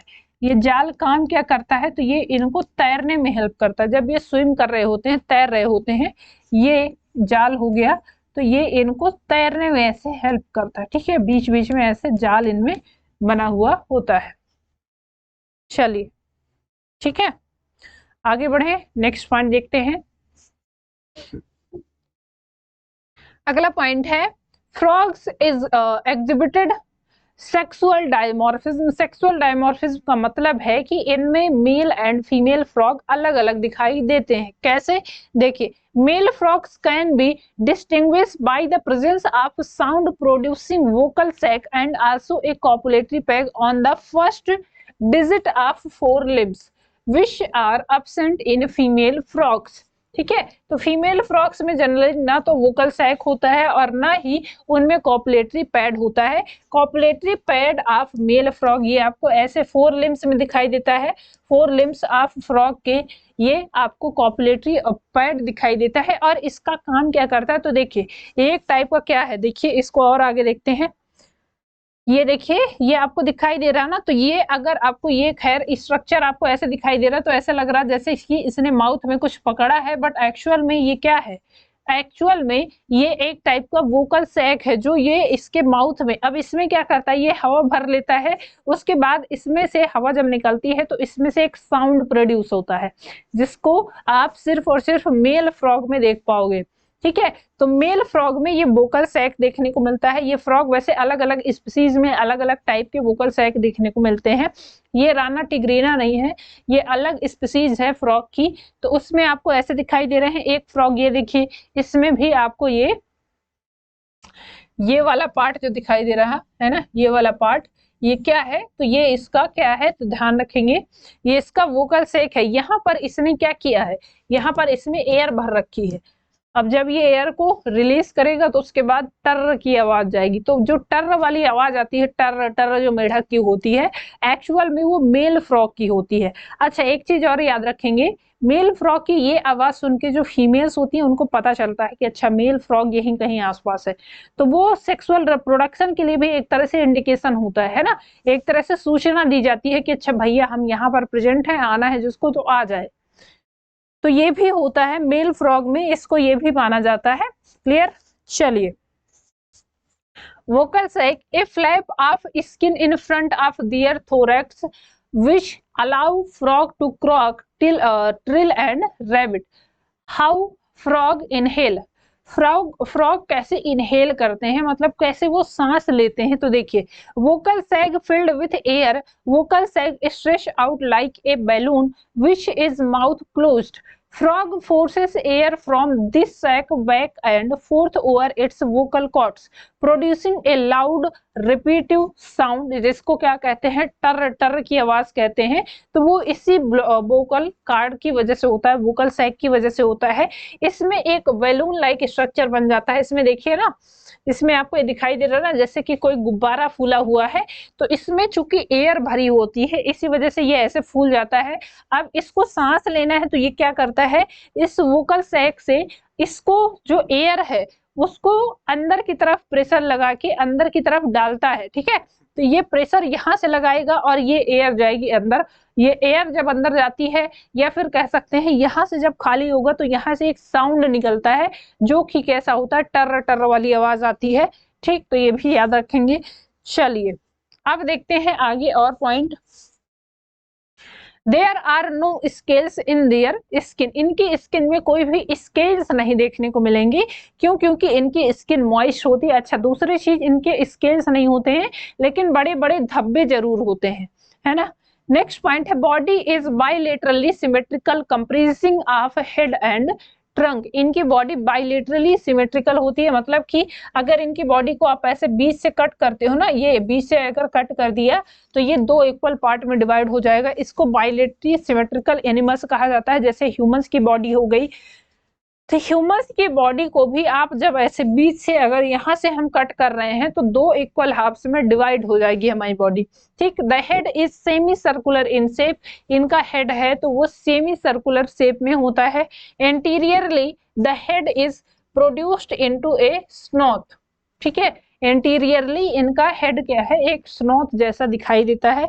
देखिए आगे देखिए, इसमें एक मेम्ब्रेन प्रेजेंट होती है, इसकी भी बात करते हैं। टिम्पैनम नाम का एक बाहर से एक्सटर्नल ईयर जैसा स्ट्रक्चर होता है। ठीक है, इसको टिम्पैनम बोलते हैं। ये इनकी आंखें हो गई, आंखें भी आपको अलग दिखाई दे रही हैं। आंखों में बाहर से एक परत चढ़ी होती है जिसको निक्टेटिंग मेम्ब्रेन कहा जाता है। क्या कहते हैं उसको, तो उसको कहते हैं निक्टेटिंग मेम्ब्रेन। देखिए Each eye has a well-developed thick and immovable upper eyelid and poorly developed lower eyelid. A nictitating membrane of our third eyelid is attached to the lower eyelid. It is transparent membrane that stretched upward across the eye to clean the cornea. इनमें ये जो आंखें दिखाई दे रही है ना, actual में 3 परत होती हैं, ठीक है। Each I has a well developed thick and immovable upper eyelid, मतलब बाहर वाली जो ये आईलिड होती है ये मूवेबल नहीं होती, इसको मूव नहीं कर पाता है। And poorly develop lower eyelid, नीचे जो होती है वो कम डेवलप होती है। मिडिल एयर जिसको कह सकते हैं निक्टेटिंग मेम्ब्रेन, वो नीचे वाले परत से अटैच हुई होती है, इधर से यहाँ से अटैच होगी और ये ऐसे इसको आंख में कवर किए रहती है, ठीक है। चलिए नेक्स्ट पॉइंट देखिए, ये आपको निक्टेटिंग मेम्ब्रेन दिखाई दे रही ना, ये जो आपको दिखाई दे रही है ये है क्या, निक्टेटिंग मेम्ब्रेन, जो कि इसकी आईज को कवर करके रखती है, ठीक है। देखिए चलिए और आगे बढ़ते हैं। The trunk is cylindrical in shape, इनका जो बॉडी है वो सिलेंड्रिकल शेप का होता है। At the posterior end of trunk there is a small aperture called cloacal aperture through which the feces, urine and gametes, ova, sperm are expelled to the outside. बहुत important है क्योंकि यहाँ पर सबसे ज्यादा बात आती है। अभी तक जो स्ट्रक्चर हम जो चीजें पढ़ रहे हैं वो ह्यूमंस की बॉडी से मिलते जुलते हैं, लेकिन कुछ चीजें इसमें अलग भी हैं। जैसे कि ह्यूमंस में आप पढ़ते हो तो ह्यूमंस में यूरिन डिस्चार्ज के लिए मेल में क्या होगा, मेल में आपको पता है यूरेथ्रा प्रेजेंट होता है और फीकस डिस्चार्ज के लिए एनस प्रेजेंट होता है। लेकिन जो फ्रॉग होता है, फ्रॉग की मेल बॉडी में अगर देखा जाए तो उसमें आपको देखने को मिलेगा कि क्लोएका नाम का एक स्ट्रक्चर होता है जिससे फीकस हो गया, ठीक है, जो भी फूड से डाइजेस्टेड एक तरह से एक्सक्रीटरी मटेरियल मिलता है वो, उसके बाद यूरिन हो गया, उसके बाद जो सेक्सुअल डिस्चार्ज है तो वो सब के सब उसी क्लोएका से निकलते हैं। उसके लिए अलग से कोई ओपनिंग नहीं होती, सिंगल ओपनिंग होती है जिसको क्लोएका कहते हैं, और उसी से जो भी एक्सक्रीटरी मटेरियल्स हैं वो भी निकलते हैं और आल्सो उसी से सेक्सुअल डिस्चार्ज स्पर्म भी निकलेगा, ठीक है। तो ये ध्यान रखेंगे। चलिए देखिए कॉपुलेटरी पैड की बात कर रहे थे, इसको थोड़ा सा समझते हैं। In the case of male, a cushion-like pad develops on the index finger during breeding season। ये कब डेवलप होता है, तो ये जब इनको रिप्रोडक्शन करना होता है, ब्रीडिंग सीजन होता है, तब डेवलप होता है। It is called as nuptial pad which helps to grip the male during एम्फ्लेक्स। एम्फ्लेक्स क्या होता है इसको अभी आगे समझते हैं, ठीक है। एम्फ्लेक्सस क्या होता है, तो इसमें देखिए एक मेल फ्रॉग क्या करता है, मेल फ्रॉग अपने आप को अटैच करने के लिए, भाई उसकी ये 5 डिजिट वाली उंगली है, तो यहाँ पर देखिए ये 4 लिम्स में डेवलप होता है। ये जो आपको दिखाई दे रहा ये कॉपुलेटरी पैड है और ये 4 लिम्स में अलग से डेवलप होता है। इसका काम क्या होता है, तो ये काम करता है, ये जब मेल फ्रॉग फीमेल फ्रॉग के ऊपर बैठा हुआ होता है तो उसकी बॉडी खिसकती है, क्योंकि इनमें आपको पता है म्यूकस रिलीज होता है, इनकी स्किन में म्यूकस प्रेजेंट होता है, तो इसीलिए इनकी बॉडी स्लिपरी होती है। अब बॉडी स्लिपरी है तो भाई रिप्रोडक्शन करना है, अगर वो ऊपर रुक ही नहीं पाएगा तो रिप्रोडक्शन कैसे करेगा। तो उसके लिए ये करता क्या है कि अपने हाथ में जो ये कॉपुलेटरी पैड डेवलप हुआ है इसको ऐसे करके और नीचे उसकी स्किन से अटैच कर लेता है। जब अटैच कर लेगा उसको पकड़ लेता है ऐसे एक तरह से, है ना, तो वहां पर ये चिपक जाता है और जब चिपक जाता है तो उसकी मदद से ये आसानी से रिप्रोडक्शन कर लेते हैं। तो ये केवल और केवल आपको ब्रीडिंग सीजन में देखने को मिलेगा।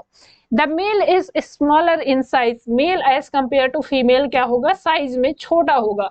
The ventral surface of trunk is smooth in female but rough in male. याद रखेंगे जो वेंट्रल साइड है, सरफेस, वेंट्रल सरफेस है किसमें, जो फीमेल से है वो स्मूथ होती है, मतलब चिकनी होती है, और जो मेल होते हैं उनमें रफ होती है, ठीक है। अच्छा, रफ होने का कारण भी यही है, क्यों, क्योंकि भैया सीधी सी बात है, जब मेल फ्रॉग फीमेल के ऊपर क्या है बैठ रहा है तो अगर स्किन स्मूथ होगी तो बहुत आसानी से खिसक जाएगा, क्यों, क्योंकि फीमेल का जो ऊपर वाला स्किन वाला पार्ट है वो भी म्यूकस रिलीज कर रहा है, उसकी स्किन भी मॉइस्ट है। अब ये भी चिकना होगा तो वहां पर स्लीपर इतना होगा कि बैठ ही नहीं पाएगा।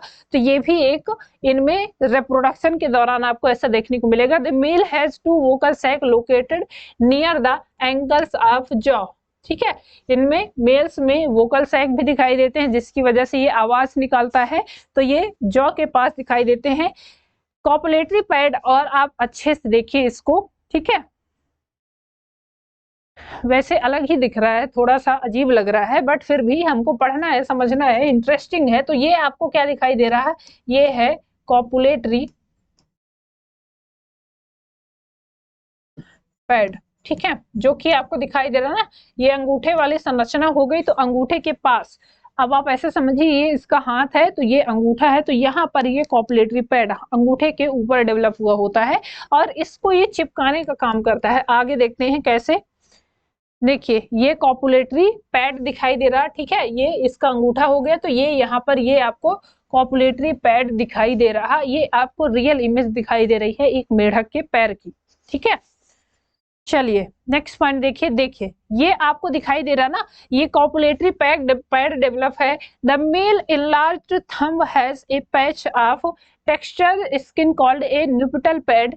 Nuptial pad helps the male cling to the back of the female during एम्फ्लेक्सिस। एम्फ्लेक्सिस वैसे हम इसको टर्म देते हैं जब मेल फ्रॉग और फीमेल फ्रॉग क्या है, फीमेल फ्रॉग के ऊपर मेल फ्रॉग चढ़ा हुआ होता है, जैसा कि इसमें आपको दिखाई दे रहा। तो देखिए ये क्या कर रहा है, इसमें कॉपुलेटरी ऑर्गन यहाँ पर प्रेजेंट होगा इसके लिम्स में, और उधर से भी ये हाथ को ऐसे क्या करेगा, हाथ को ऐसे ले जाएगा और ऐसे बाइंड कर लेगा, ठीक है। जो फीमेल है उससे ऐसे बाइंड कर लेगा, चूंकि ये साइज में छोटा होता है तो ये ऊपर चढ़ जाता है फीमेल्स के, और उसके ऊपर चढ़ के फिर ये अपने सेक्सुअल रिप्रोडक्शन को शो करेंगे। तो कॉपुलेटरी पैड का काम क्या होता है कि इसकी बॉडी स्लिपर है, चूंकि इनकी बॉडी आपको पता है कि काफी ज्यादा स्लिपरी होती है due to release of mucus, इसके लिए इनको चाहिए कि एक ऐसा स्ट्रक्चर हो जिसकी वजह से ये चिपके रहें, है ना, क्योंकि चिपकना है भाई, ऑब्वियस सी बात है, सेक्सुअल रिप्रोडक्शन करना है, उसके लिए बॉडी कांटेक्ट में होनी जरूरी है। तो यदि स्लीपर होंगे तो उसकी वजह से कांटेक्ट हो नहीं पाएगा, तो उसके लिए जो मेल फ्रॉग है उसमें कॉपुलेटरी पैड डेवलप होता है, और यही कॉपुलेटरी पैड यहाँ पर ये जो फीमेल बॉडी है इसके यहाँ पर आके ये ऐसे आपको अपने आप को चिपका लेता है, ठीक है, जिसकी वजह से ये आपको दिखाई दे रहा कि ये, और इसी को ये जो जब मेल फ्रॉग फीमेल बॉडी के ऊपर होता है तो इस प्रोसेस को एम्फ्लेक्सिस कहा जाता है। इसको क्या कहते हैं, एम्फ्लेक्सिस कहा जाता है। ये टर्म भी याद रखेंगे क्योंकि ये टर्म भी बेटा जी कई बार ऐसे पूछ लेता है, ठीक है। अब आते हैं इसकी एनाटॉमी में। आई होप सो कि आपकी मॉर्फोलॉजी क्लियर हो गई होगी, ठीक है। तो अब इसके एनाटॉमी की बात करते हैं। सबसे पहले बात करेंगे इनके डाइजेस्टिव सिस्टम की। Clear. Digestive system consist of alimentary canal and digestive glands. इनमें क्या क्या होता है, तो डाइजेस्टिव ग्लैंड्स होती हैं, आल्सो इनमें क्या होंगी, digestive glands and alimentary canal. Alimentary canal is short because frog are carnivores and hence the length of intestine is reduce. अच्छा, इंटेस्टाइन किसकी बड़ी होती है, जो क्या होते हैं, जो हर्बीवोर्स होते हैं। क्यों, क्योंकि वहां पर भोजन को पचाने के लिए, सेल्यूलोज को पचाने के लिए अधिक समय की आवश्यकता होती है, इसलिए उनकी जो इंटेस्टाइन है वो काफी बड़ी होती है। लेकिन जो कार्निवोर्स होते हैं, जैसे कि आप मेढक की बात कर लो, ये घास नहीं खाता है, मेढक कभी घास नहीं खाता है, वो छोटे छोटे कीट पतंगों को खाएगा। तो ये कार्निवोर्स होता है, इसलिए इसकी small intestine as compare to herbivores काफी छोटी होती है, ठीक है। तो इसमें ध्यान रखेंगे एलिमेंट्री कैनाल शॉर्ट होती है because they are carnivores and hence the length of intestine is reduced. इसीलिए इनके जो इंटेस्टाइन की लेंथ है वो कम हो जाती है। इनका जो खाने का एक तरह से फूड का ट्रांसपोर्ट है वो माउथ से बक्कल कैविटी में जाएगा, फिर फेरिंग्स में जाएगा, आइसोफेगस में जाएगा, स्टमक में, इंटेस्टाइन में, रेक्टम में एंड क्लोएका में। तो वैसे ही है जैसे कि ह्यूमंस में होता है, ठीक है। जैसे ह्यूमंस में होता है, हम भी माउथ में क्या करते हैं, फूड को लिए, उसके बाद हमने दांतों से चबाया, बक्कल कैविटी में गया, उसके बाद एसोफेगस से उसको निगला, फिर स्टमक में गया, स्टमक में उसका पेरिस्टालसिस मूवमेंट हुआ, एचसीएल के साथ वो मिलता है, उसके बाद वो कहाँ जाता है, स्मॉल इंटेस्टाइन में जाता है, वहां पर पैनक्रियाटिक जूस और हिपेटिक जूस आके मिलता है। जब वो मिलेगा तो उसके बाद फिर एब्जॉर्प्शन होगा, फूड डाइजेस्ट होकर फिर एब्जॉर्ब होगा, फिर लार्ज इंटेस्टाइन में जाता है, और लार्ज इंटेस्टाइन से फिर बॉडी के थ्रू बाहर कर दिया जाता है ना। Liver secretes bile that is storage in gall bladder. ऐसा ही है जैसे ह्यूमंस में होता है, लिवर क्या करता है, बाइल जूस को सिक्रेट करता है, जो गॉल ब्लैडर में जाके ये अटैच हुआ, सॉरी गॉल ब्लैडर में ये बाइल जूस जाके स्टोर होता है। Pancreas produced pancreatic juice containing digestive enzymes as जैसे कि ह्यूमंस में पैनक्रियास क्या होता है, जिसको अग्न्याशय कहा जाता है, यहाँ से अग्न्याशयी रस निकलता है, पैनक्रियाटिक जूस निकलता है, जो कि डाइजेस्टिव एंजाइम्स इसमें प्रेजेंट होते हैं और ये डाइजेशन में हेल्प करते हैं। Food is captured by the bilobed tongue, इनमें जो फूड का पकड़ना होता है वो टंग की मदद से होता है, जीभ की मदद से होता है। कैसे, आगे समझते हैं इसको। देखिए ये आपको फूड फ्रॉग का डाइजेस्टिव सिस्टम दिखाई दे रहा, बहुत ही क्लियर और विजिबल फिगर है आपके लिए, ठीक है। देखिए इतने अच्छे अच्छे फिगर इसलिए ढूंढ के लाए जाते हैं ताकि आपको चीजें क्लियर हो जाएं, आपको लेक्चर के दौरान ही चीजें आपके दिमाग में बैठ जाएं, लगे कि कुछ इंटरेस्टिंग हो रहा है ना।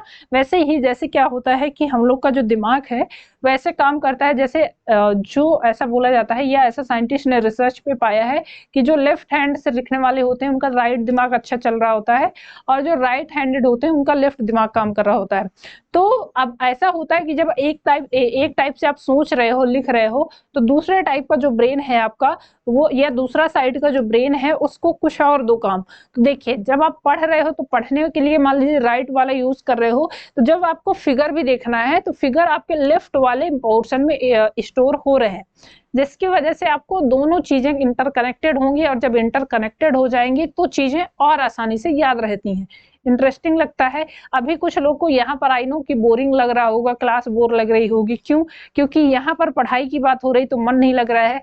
अभी इनसे पूछ लो कि भैया पुष्पा मूवी आई थी ना, उसकी स्टोरी बताओ चलो, तो सबको याद होगा, पूरी मुंह जुबानी 3 घंटे की स्टोरी पूरी बता देंगे कि अच्छा ऐसा ऐसा हुआ था, शुरुआत यहाँ से हुई थी, फिर ये होता था, उसमें ऐसे ऐसे हुआ, हीरो ने ऐसा किया, हीरोइन ने ऐसा किया, उसमें जो विलन था उसने ऐसा किया था।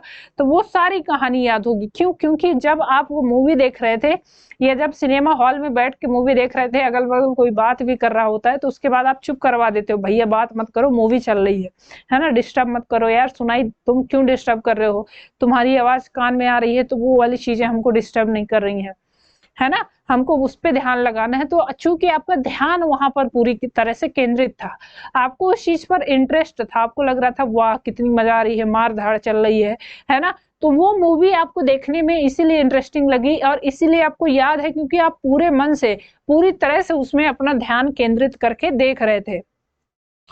तो अगर ऐसे ही क्या करेंगे, अगर ऐसे ही यहाँ पर पढ़ने पर भी ध्यान केंद्रित करेंगे तो आपको मूवी की तरह ही ये भी याद हो जाएगा। यहाँ पर कुछ ऐसा अलग, देखिए मूवी ही तो चल रही है ना, मूवी ही चल रही है, फिगर आ रहे हैं अच्छे अच्छे से, अच्छी अच्छी सी बातें आ रही हैं, आपको बहुत कुछ सीखने को मिल रहा है, बहुत कुछ जानने को मिल रहा है, पता चल रहा है कि अच्छा ऐसा भी होता है क्या, ऐसा भी होता है क्या। तो कितनी इंटरेस्टिंग चीजें हैं और ये नहीं है कि आपके मतलब का नहीं है, एक्चुअल में ये सब आपके मतलब का है। क्यों? क्योंकि आप जिस इन्वायरमेंट में रह रहे हो वहां पर आपका जो एक तरह से जितने भी जीव जंतु है सबसे इंटरेक्शन ऐसा है, तो आपको पता होना चाहिए कौन सा जीव जंतु कैसे रिएक्ट कर रहा है ना, उसकी क्या प्रॉपर्टीज हैं। चूंकि ह्यूमंस हो आप, ह्यूमंस को सबसे डेवलप प्राणी में माना गया है, तो डेवलप्ड है दैट मीन्स कि हमको सबके बारे में पता करके रखना है, इसीलिए तो बायोलॉजी पढ़ रहे हैं। देखिए आप जब पढ़ रहे होते हो तो आप एक प्रेशर के साथ पढ़ रहे हो, तो जैसे हम लोग पढ़ रहे हैं, बच्चे पढ़ रहे हैं, तो उनका ये होता है मैम ये याद नहीं हो रहा है, ये क्या करें, कैसे करें, ये कैसे हम देखेंगे, नीट के एग्जाम में ऐसे क्वेश्चन पूछे जाते हैं। मैं कहती हूँ सब भूल जाओ, आप कुछ भी याद मत रखो, नीट एग्जाम देना है, क्या देना है, कितने नंबर लेना है, कुछ मत भूलो, कुछ मत याद रखो। बस आप ऐसे पढ़ो कि आपको क्या है, आपको ये चीजें जाननी है, आपको ये चीजें सीखनी है। आपके कोई भी चीज, अब मान लीजिए आप किसी इंसान के ऊपर इंटरेस्ट ले रहे हो, तब आपको होता है कि यार ये थोड़े देखते हो आपकी इसका रिजल्ट क्या होगा क्या नहीं होगा, आपको बस ये है कि आपको उसके बारे में जानना होता है, अच्छा क्या कर रहा है, कैसे कर रहा है, कौन सी चीजें हैं इसमें, कैसे डेवलप हो रहा है, जो भी चीजें हैं वो XYZ कुछ भी हो सकता है, ठीक है। अलग डायरेक्शन में भी बहुत लोग खोजबीन करते हैं कि कुछ चीजें जाननी है तो किस दिशा में जाना है, ठीक है। तो वो बात है, चूंकि आप उस पर इंटरेस्ट ले रहे हो, उसका क्या परिणाम है वो नहीं सोच रहे हो आप, लेकिन आप उसको इसलिए जान रहे हो। या मूवी की बात करते हैं, सबसे बेस्ट एग्जांपल, मूवी में आप देख रहे हो तो मूवी में पता है 3 घंटे की मूवी आप देख रहे हो, बड़ा मजा आया, देख के अच्छा लगा, उसके बाद पता चले पैसे भी दे के आ रहे हो, बाद में निकल के चले आओगे, क्या लेके आए, कुछ नहीं। यहाँ पे तो आपको मिल रहा है, यहाँ पे तो आपको चीजें ऐसी हो रही हैं कि ये आपके बेनिफिट है, आपके लिए बहुत ही उपयोगी है, आगे चल के आपको बहुत ही चीजों पे ये हेल्प करने वाला है, ठीक है। तो ये चीजें अगर आप इंटरेस्ट के साथ पढ़ोगे तो नो डाउट बहुत अच्छा होगा। और जैसा कि मैंने कहा, भूल जाइए एग्जाम देना है, क्या करना है क्या नहीं, बस ये मतलब रखिए कि आपको सीखना है, आपको जानना है। जब आप इस उद्देश्य के साथ पढ़ने बैठोगे ना बेटा, बिलीव मी कि आप बहुत अच्छा करोगे। और उसके बाद होगा कि जब आपको पता है चीजें कि ऐसे से ऐसे होती हैं, जब आपको चीजें याद नहीं, मैं कभी आपको रटने की सलाह नहीं देती हूँ, मैंने कभी आपको नहीं कहा, क्योंकि बायोलॉजी वाले बच्चों के लिए ऐसा होता है कि बायोलॉजी तो रट लेंगे। एक्चुअल में बायोलॉजी रटने का सब्जेक्ट है ही नहीं। बायोलॉजी मुझे लगता है सबसे ज्यादा समझने का सब्जेक्ट है, क्योंकि जब आप बायोलॉजी को समझते हो, उसको फील करते हो, तब आपको एक्चुअल में पता चलता है कि ओ दैट्स व्हाई, मतलब बहुत अलग चीजें हैं, बहुत अलग सी फीलिंग होती है जब आप उस चीज को पढ़ते हो, कनेक्ट करते हो, आपको पता चलता है कि अरे वाह ये ऐसे भी होता है ना, कितनी नई नई चीजों के बारे में आप जानते हो। तो that is the very interesting subject. और जब आप पढ़ते हो उस इंटरेस्ट के साथ, तब आपको लगता है कि वाह, है ना। तो इंटरेस्ट के साथ पढ़िए बेटा जी। अगर आप ऐसे लोड लेके पढ़ेंगे कि हमको एग्जाम देना है, हमको रटना है, हमको ये इतने नंबर चाहिए, हमारा एग्जाम निकलना चाहिए, नो डाउट आपका एग्जाम निकलना चाहिए, उसी के लिए हम भी मेहनत कर रहे हैं, उसी के लिए आप भी मेहनत कर रहे हैं।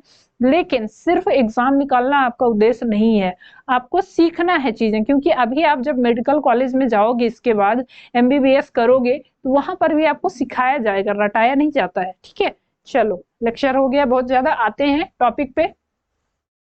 तो देखिए ये आपको एलिमेंट्री कैनाल दिखाई दे रही है ना, क्लियरली विजिबल है। इसमें आप देख पा रहे हो कि एलिमेंट्री कैनाल काफी शॉर्ट होती है, छोटी होती है। क्यों?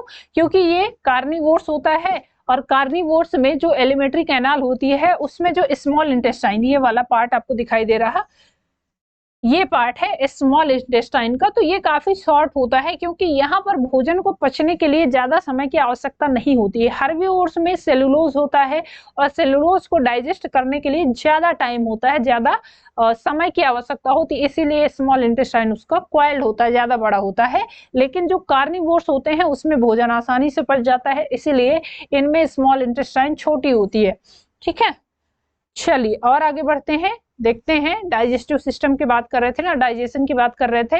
Gastric juice and HCl secreted from gastric wall digest the food, partially digested food chyme is passed from stomach to the duodenum, duodenum जो कि स्मॉल इंटेस्टाइन का पहला पार्ट होता है। सब ऐसे ही है जैसे कि ह्यूमन डाइजेशन में आपने पढ़ा। देखिए आगे है, duodenum receives bile and pancreatic juice through a common bile duct, एक कॉमन बाइल डक्ट के थ्रू। अच्छा, अभी जो NMC ने अपडेट किया था सिलेबस, उसमें आपका डाइजेशन एंड एब्जॉर्प्शन वाला पार्ट हटा दिया गया है चूंकि ह्यूमन फिजियोलॉजी से। लेकिन आप फ्रॉग में जो डाइजेशन और एब्जॉर्प्शन पढ़ रहे हो, वो डायरेक्ट आपके एक तरह से ह्यूमंस की तरह ही है। ह्यूमंस में जैसे डाइजेशन है, वैसे ही आपको इसमें भी कंप्लीट पढ़ना है। तो आप देख पा रहे हैं कि उसको हटाने का कोई मतलब नहीं निकला। अगर आपको ह्यूमन डाइजेस्टिव सिस्टम अच्छे से याद है तो फ्रॉग का याद हो जाएगा, और यदि फ्रॉग का याद है तो ऑब्वियस सी बात है, वैसे ह्यूमंस का तो आप बहुत टाइम से पढ़ ही रहे थे, वो तो पता ही है। Bile emulsify fat, pancreatic juice digest carbohydrate and proteins. ठीक है, बाइल जूस क्या करता है, ये फैट को इम्पल्सिफाई करता है, और पैनक्रियाटिक जूस कार्बोहाइड्रेट और प्रोटीन के डाइजेशन में हेल्प करता है। Digestion complete in the intestine, complete हो जाता है इंटेस्टाइन में। Finger like villi and microvilli in intestine absorb digested food, undigested solid waste move due to rectum and pass out through the cloaca. तो cloaca एक ऐसा structure होता है इनमें, जिसमें से यहाँ पर ये आपको क्लोएका दिखाई दे रहा, क्लोएका से जो अनडाइजेस्टेड फूड है वो बाहर कर दिया जाता है बॉडी से। देखिए ये फिगर आपको दिखाई दे रहा है ना, लग रहा है कि तैरता हुआ मेढक है, लेकिन तैर नहीं रहा है, ये बेचारा लेटा हुआ है शांति से, और कह रहा है कि तुमको हमारी मॉर्फोलॉजी एनाटॉमी जो पढ़ना है भैया पढ़ लो, है ना। देखो बेचारा एकदम शांति से लेटा हुआ है, सो रहा है ना, बढ़िया हाथ पांव फैला के। तो देखिए इसमें आप इसमें क्या करते हैं, हम इसको सोने देते हैं, हमारा जो मतलब का है उसको देख लेते हैं। फ्रॉग का हार्ट आप देख पा रहे हो, ये इसका हृदय हो गया, ठीक है, इसकी आई हो गई, ब्रेन यहाँ पर प्रेजेंट ही होता है, माउथ हो गया, फेरिंग्स हो गया, ईयर जिसको आपने टिम्पेनम बोला था वो हो गया, एसोफेगस ये एलिमेंट्री कैनाल का पहला पार्ट होता है जो बकल कैविटी से अटैच हुआ होता है, एसोफेगस। इससे फिर अटैच हुआ यहाँ गाल ब्लेडर होगा, यहाँ से एसोफेगस से फूड कहाँ पर जाएगा, स्टमक में। स्टमक से ही यहाँ पर आपको पता है स्मॉल इंटेस्टाइन के ड्यूडेनम वाले पार्ट में पैनक्रियास और लिवर अटैच हुआ होता है। ये लंग्स आपको गुलाबी कलर के जो दिखाई दे रहे हैं ये लंग्स इसके हैं, जो कि किसमें सर्कुलेशन में हेल्प करते, सॉरी लंग्स हेल्प करते हैं रेस्पिरेशन में, ठीक है। ये लिवर हो गया, स्मॉल इंटेस्टाइन हो गई, उसके बाद ये लार्ज इंटेस्टाइन हो गई, यहाँ पर ये इसमें स्प्लीन डेवलप हुई है, ठीक है। सारे ऑर्गन्स बेटा जी देख लीजिएगा, सारे ऑर्गन्स इसको कहाँ पर कैसे प्रेजेंट है, देखिए ये एनस हो गया और क्लोएका हो गया। ध्यान रखेंगे एनस जैसा कोई स्ट्रक्चर नहीं है, वैसे क्लोएका ही बोलते हैं इसको, क्योंकि अलग अलग ओपनिंग नहीं होती है, इसमें सिंगल ओपनिंग होती है। ये यूरिनरी ब्लेडर हो गया, ठीक है। तो ये आपको दिखाई दे रहा फ्रॉग का जनरल स्ट्रक्चर, ठीक है, ध्यान से देख लीजिए।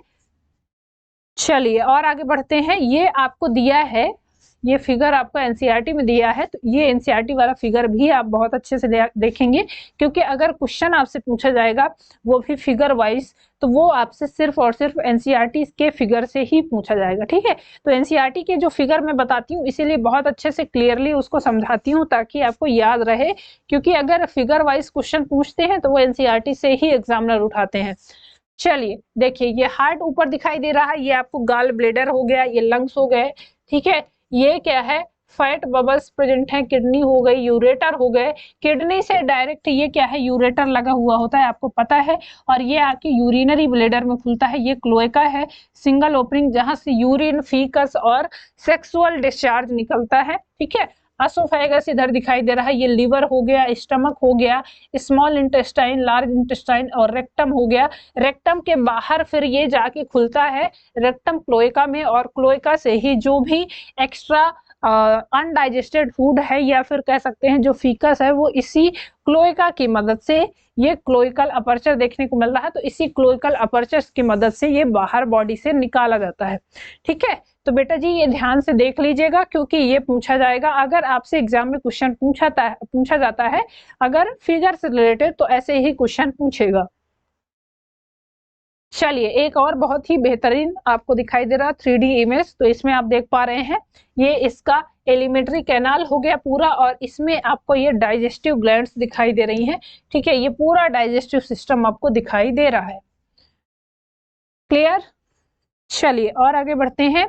अब देखिए बात करते हैं कि फूड कैसे लेता है, ये खाना कैसे खाता है ना। अभी तक तो हम बात कर रहे थे कि अच्छा डाइजेशन हो कैसे रहा है, अब चलो डाइजेशन तो होगा ही होगा, लेकिन उसके पहले जाना चाहिए इसके बॉडी में फूड, है ना। तो देखिए अब यहाँ पर दिखाई दे रहा है कि ये फूड कैसे खाएगा, तो इसमें आपको ये टंग दिखाई दे रही है, इसकी जीभ दिखाई दे रही, और ये जीभ का काम होता है ये वाला पोर्शन इसको खाना खाना है, तो ये जीभ वाला काम इसका क्या है, खाना खाने का काम है, ठीक है। चलिए इसका काम क्या होता है, तो ये जीभ वाला काम होता है इसका खाना खाने का, ठीक, क्लियर। तो चलिए और आगे समझते हैं इसको। देखिए ये आपको माउथ ऑफ ए फ्रॉग दिखाई दे रहा है, एक फ्रॉग का मुख दिखाई दे रहा, माउथ दिखाई दे रहा। इसमें अब आप देखिए एक्सटर्नल नोस्ट्रिल कहाँ पर दिखाई दे रहे हैं, मैक्सिलरी टीथ। अच्छा इनमें दांत प्रेजेंट होते हैं लेकिन सिर्फ और सिर्फ अपर जा में होते हैं, ऊपर वाले जबड़े में होते हैं, ये भी नोट कर लेंगे, ठीक है। उसके बाद ग्लोटिस दिखाई दे रही, एपिग्लोटिस, और ये इनकी टंग है, ये इनकी जीभ दिखाई दे रही। ये गलेट ओपनिंग हो गई, वोमाइन टीथ हो गए, वोकल सैक ओपनिंग जो कि मेल में आपको दिखाई देती है, ये है इनके वोकल सैक ओपनिंग, जो कि सिर्फ और सिर्फ मेल फ्रॉग में देखने को मिलता है, ठीक है। चलिए और देखते हैं, ये देखिए और अच्छे से फिगर इसको थोड़ा सा क्या किया है हमने, डिस्क्राइब कर दिया है, एक तरह से ऐसे समझिए कि इसको फाड़ दिया है, अभी इसे चीर दिया है ना, वैसे ही दिखाई दे रहा है। तो देखिए इसका स्किन निकाल के उसके बाद इसके अंदर का स्ट्रक्चर देखेंगे तो ये कुछ ऐसा दिखाई देता है। ये इसका यूरिनरी ब्लेडर यहाँ पर दिखाई देगा, ये लार्ज इंटेस्टाइन, स्प्लीन हो गया, पैनक्रियाज हो गया, stomach, gall bladder, left lung और राइट लंग इधर दिखाई दे रहा है।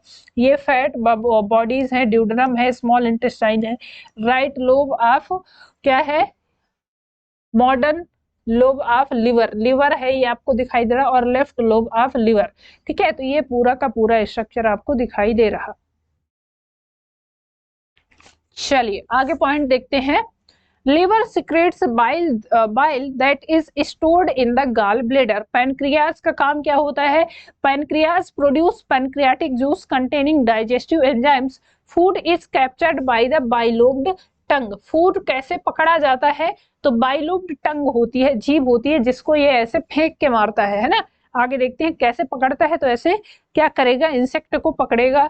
आइए देखते हैं। देखिए ये इसकी जीभ दिखाई दे रही ना, दिखाई दे रही। जीभ कैसी होती है? बाइलोब्ड होती है, ठीक है। जीभ, ये जो पिंक कलर का अलग से स्ट्रक्चर दिखाई दे रहा है ना, ये इसकी जीभ दिखाई दे रही है और इसी से ये फूड को कैप्चर करता है। देखिए ये दिखाई दे रही ना, ये इसकी टंग है। ये पूरा क्लियरली विजिबल आपको दिखाई दे रहा। ये जो बाइलोब्ड है, ये पूरी ऐसी टंग इसकी दिखाई दे रही। ये दिखाई दे रही ना टंग। देखिए मेढक कैसे दिखाई दे रहा,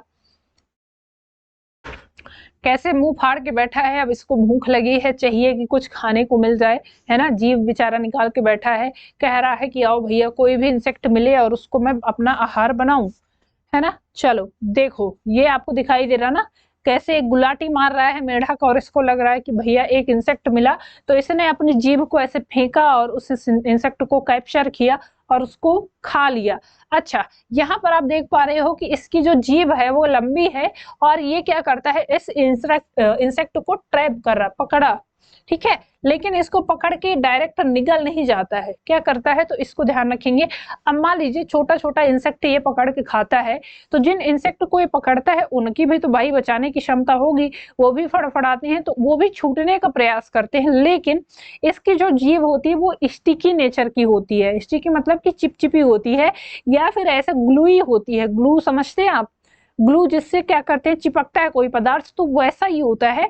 तो जैसे ये इंसेक्ट पे जाएगा, इंसेक्ट को वो चिपका लेता है जीभ में, अजीब से फिर क्या करेगा? ये अंदर लेता है। तो इसमें आप देख पा रहे हो कैसे ये क्या कर रहा है? अपना शिकार कर रहा है और इसको खाएगा भी, ठीक है। चलिए इंपॉर्टेंट पॉइंट है, देखते हैं। Digestion of food takes place by the action of HCl and gastric juice secreted from the walls of the stomach। बिल्कुल सही, हमने देख लिया है। Partially digested food called chyme is passed from stomach to the first part of the intestine, that is the duodenum। Clear? The duodenum receive bile from gallbladder and pancreatic juice from the pancreas through a common bile duct। जो कि जैसे humans में होता है वैसे ही है। Bile emulsifies fat and pancreas juice digest carbohydrate and proteins. जैसा कि ह्यूमंस में आपको देखने को मिलता है वैसा ही आपको फ्रॉग में देखने को मिलता है। देखिए एक और फिगर आपको इसमें दिखाई दे रहा है, ये रेक्टम और क्लोएका बहुत क्लियरली आपको विजिबल होगा। यहाँ पर आई थिंक सो ये रेक्टम वाला पार्ट है जहां पर अनडाइजेस्टेड फूड आके इकट्ठा होता है, और ये क्लोएका है। क्लोएका से पूरा का पूरा फूड फिर ये फीकस के माध्यम से बाहर निकाल दिया जाता है, ठीक है। देखिए ये आपको एक फिगर और दिखाई दे रहा है जिसमें आपको क्लियरली विजिबल है। ये वाला पार्ट क्या है? ये देखिए, ये इसकी टंग हो गई, ठीक है। ये इसकी क्या है? ये बाइलोब्ड टंग होती है। ये माउथ हो गया, माउथ से ये फूड को लेगा और ये एसोफेगस के माध्यम से, ये बीच में एसोफेगस दिखाई दे रहा है, इसके माध्यम से स्टमक में आएगा, स्मॉल इंटेस्टाइन में फिर जाएगा, स्टमक से फिर स्मॉल इंटेस्टाइन में। ये आपको पार्ट दिखाई दे रहा है, ये स्मॉल इंटेस्टाइन, ठीक है। उसके बाद ये पार्ट आपको लार्ज इंटेस्टाइन दिखाई दे रहा है। यहीं से एसोसिएटेड ग्लैंड है पैनक्रियास और लीवर। पैनक्रियास से पैनक्रियाटिक जूस निकलता है और लीवर से बाइल जूस निकलता है। अच्छा, पैनक्रियाटिक जूस रिएक्ट कब करता है? तो चूंकि यहाँ पर HCl मिलता है फूड में, ठीक है। जब फूड स्टमक में होता है तो वहां पर HCl मिलता है ताकि बाहर से जो भी कह सकते हैं कि माइक्रो ऑर्गेनिजम्स, बैक्टीरिया आए हैं, उनको नष्ट कर दे। उसके बाद ये भेजता है फूड को अंदर स्मॉल इंटेस्टाइन में। तो वहां पर जो बाइल जूस होता है डायरेक्ट तो वो पार्टिसिपेट नहीं करता है डाइजेशन में, लेकिन जो पैनक्रियाटिक जूस है उसके लिए मीडियम बनाता है। क्यों? क्योंकि पैनक्रियाटिक जूस थोड़ा सा नखरीला टाइप का है, वो भी अपना शर्त रखता है कि भैया देखो ऐसा है तुमको हमसे काम करवाना है तो पहले एक शर्त माननी पड़ेगी। तो कहा जाता है भैया चलो काम तो करवाना है, बताओ शर्त क्या है। तो शर्त ये है कि जो भी एसिडिक मटेरियल वाला फूड आ रहा है तुम्हारा, तो एसिडिक मीडियम में हम रिएक्ट वेक्ट नहीं करेंगे। तुमको अगर रिएक्ट करवाना है तो पहले इस फूड को बेसिक मीडियम में कन्वर्ट करो, तब हम जाके अपना काम करेंगे। ठीक है, तो ये प्रॉब्लम क्रिएट हो गई कि भैया एसिडिक मीडियम से आ रहा है, अब इसको बेसिक मीडियम में कौन कन्वर्ट करेगा। तो बाइल जूस उसके लिए हर जगह एक ऐसा इंसान होता है ना जो आगे आता है और कहेगा मैं ये काम करूंगा। तो वैसे ही बाइल जूस आगे आता है और कहता है कि ठीक है भैया कोई बात नहीं, मैं ये काम कर दूंगा। मैं एक काम करता हूँ, मैं बाइल जूस इस फूड को एसिडिक मीडियम से बेसिक मीडियम में कन्वर्ट कर दूंगा। तो ये पैनक्रियाटिक भाई साहब है, इनको भी दिक्कत नहीं होगी और ये भी आके फूड से रिएक्ट कर पाएंगे। ठीक है, तो ये ध्यान रखेंगे कि बाइल जूस का डायरेक्ट इनरोलमेंट तो नहीं होता है कोई भी, लेकिन ये जब आता है फूड में तो फूड को एसिडिक मीडियम से बेसिक मीडियम में कन्वर्ट कर देता है। दैट्स वाई कि जो पैनक्रियाटिक जूस है वो उससे रिएक्ट कर पाए, और जब वो रिएक्ट करेगा वो अपने डाइजेस्टिव एंजाइम्स फिर उसमें छोड़ेगा और डाइजेस्टिव एंजाइम्स की मदद से फूड का डाइजेशन होगा, देन उसका एब्जॉर्प्शन होगा। ठीक है, चलिए और आगे देखते हैं। Final digestion takes place in the intestine. Digested food is absorbed by the numerous finger-like folds in the inner wall of intestine called villi and microvilli. The undigested solid waste moves into the rectum and passed out through the cloaca. ठीक है, तो cloaca common opening होती है जो कि important है, याद रखेंगे। Cloaca is the only opening जिससे सेक्सुअल डिस्चार्ज हो रहा है, जिससे यूरिन डिस्चार्ज हो रहा है एंड जिससे फीकस डिस्चार्ज हो रहा है। That is the single opening. चलिए, ये आपको दिखाई दे रहा अगेन एक फिगर है, ये स्मॉल इंटेस्टाइन वाला पार्ट है और ये ड्यूडेनम वाला पार्ट दिखाई दे रहा। ठीक है, और आगे बढ़ते हैं। चलो, तो यहाँ पर खत्म हो जाता है ये आपका क्या डाइजेस्टिव सिस्टम। एंड अब इसको क्या करना है, इसको कंप्लीट पढ़ लेना है, बाकी जो बचा है वो आगे देखते हैं नेक्स्ट सेशन में।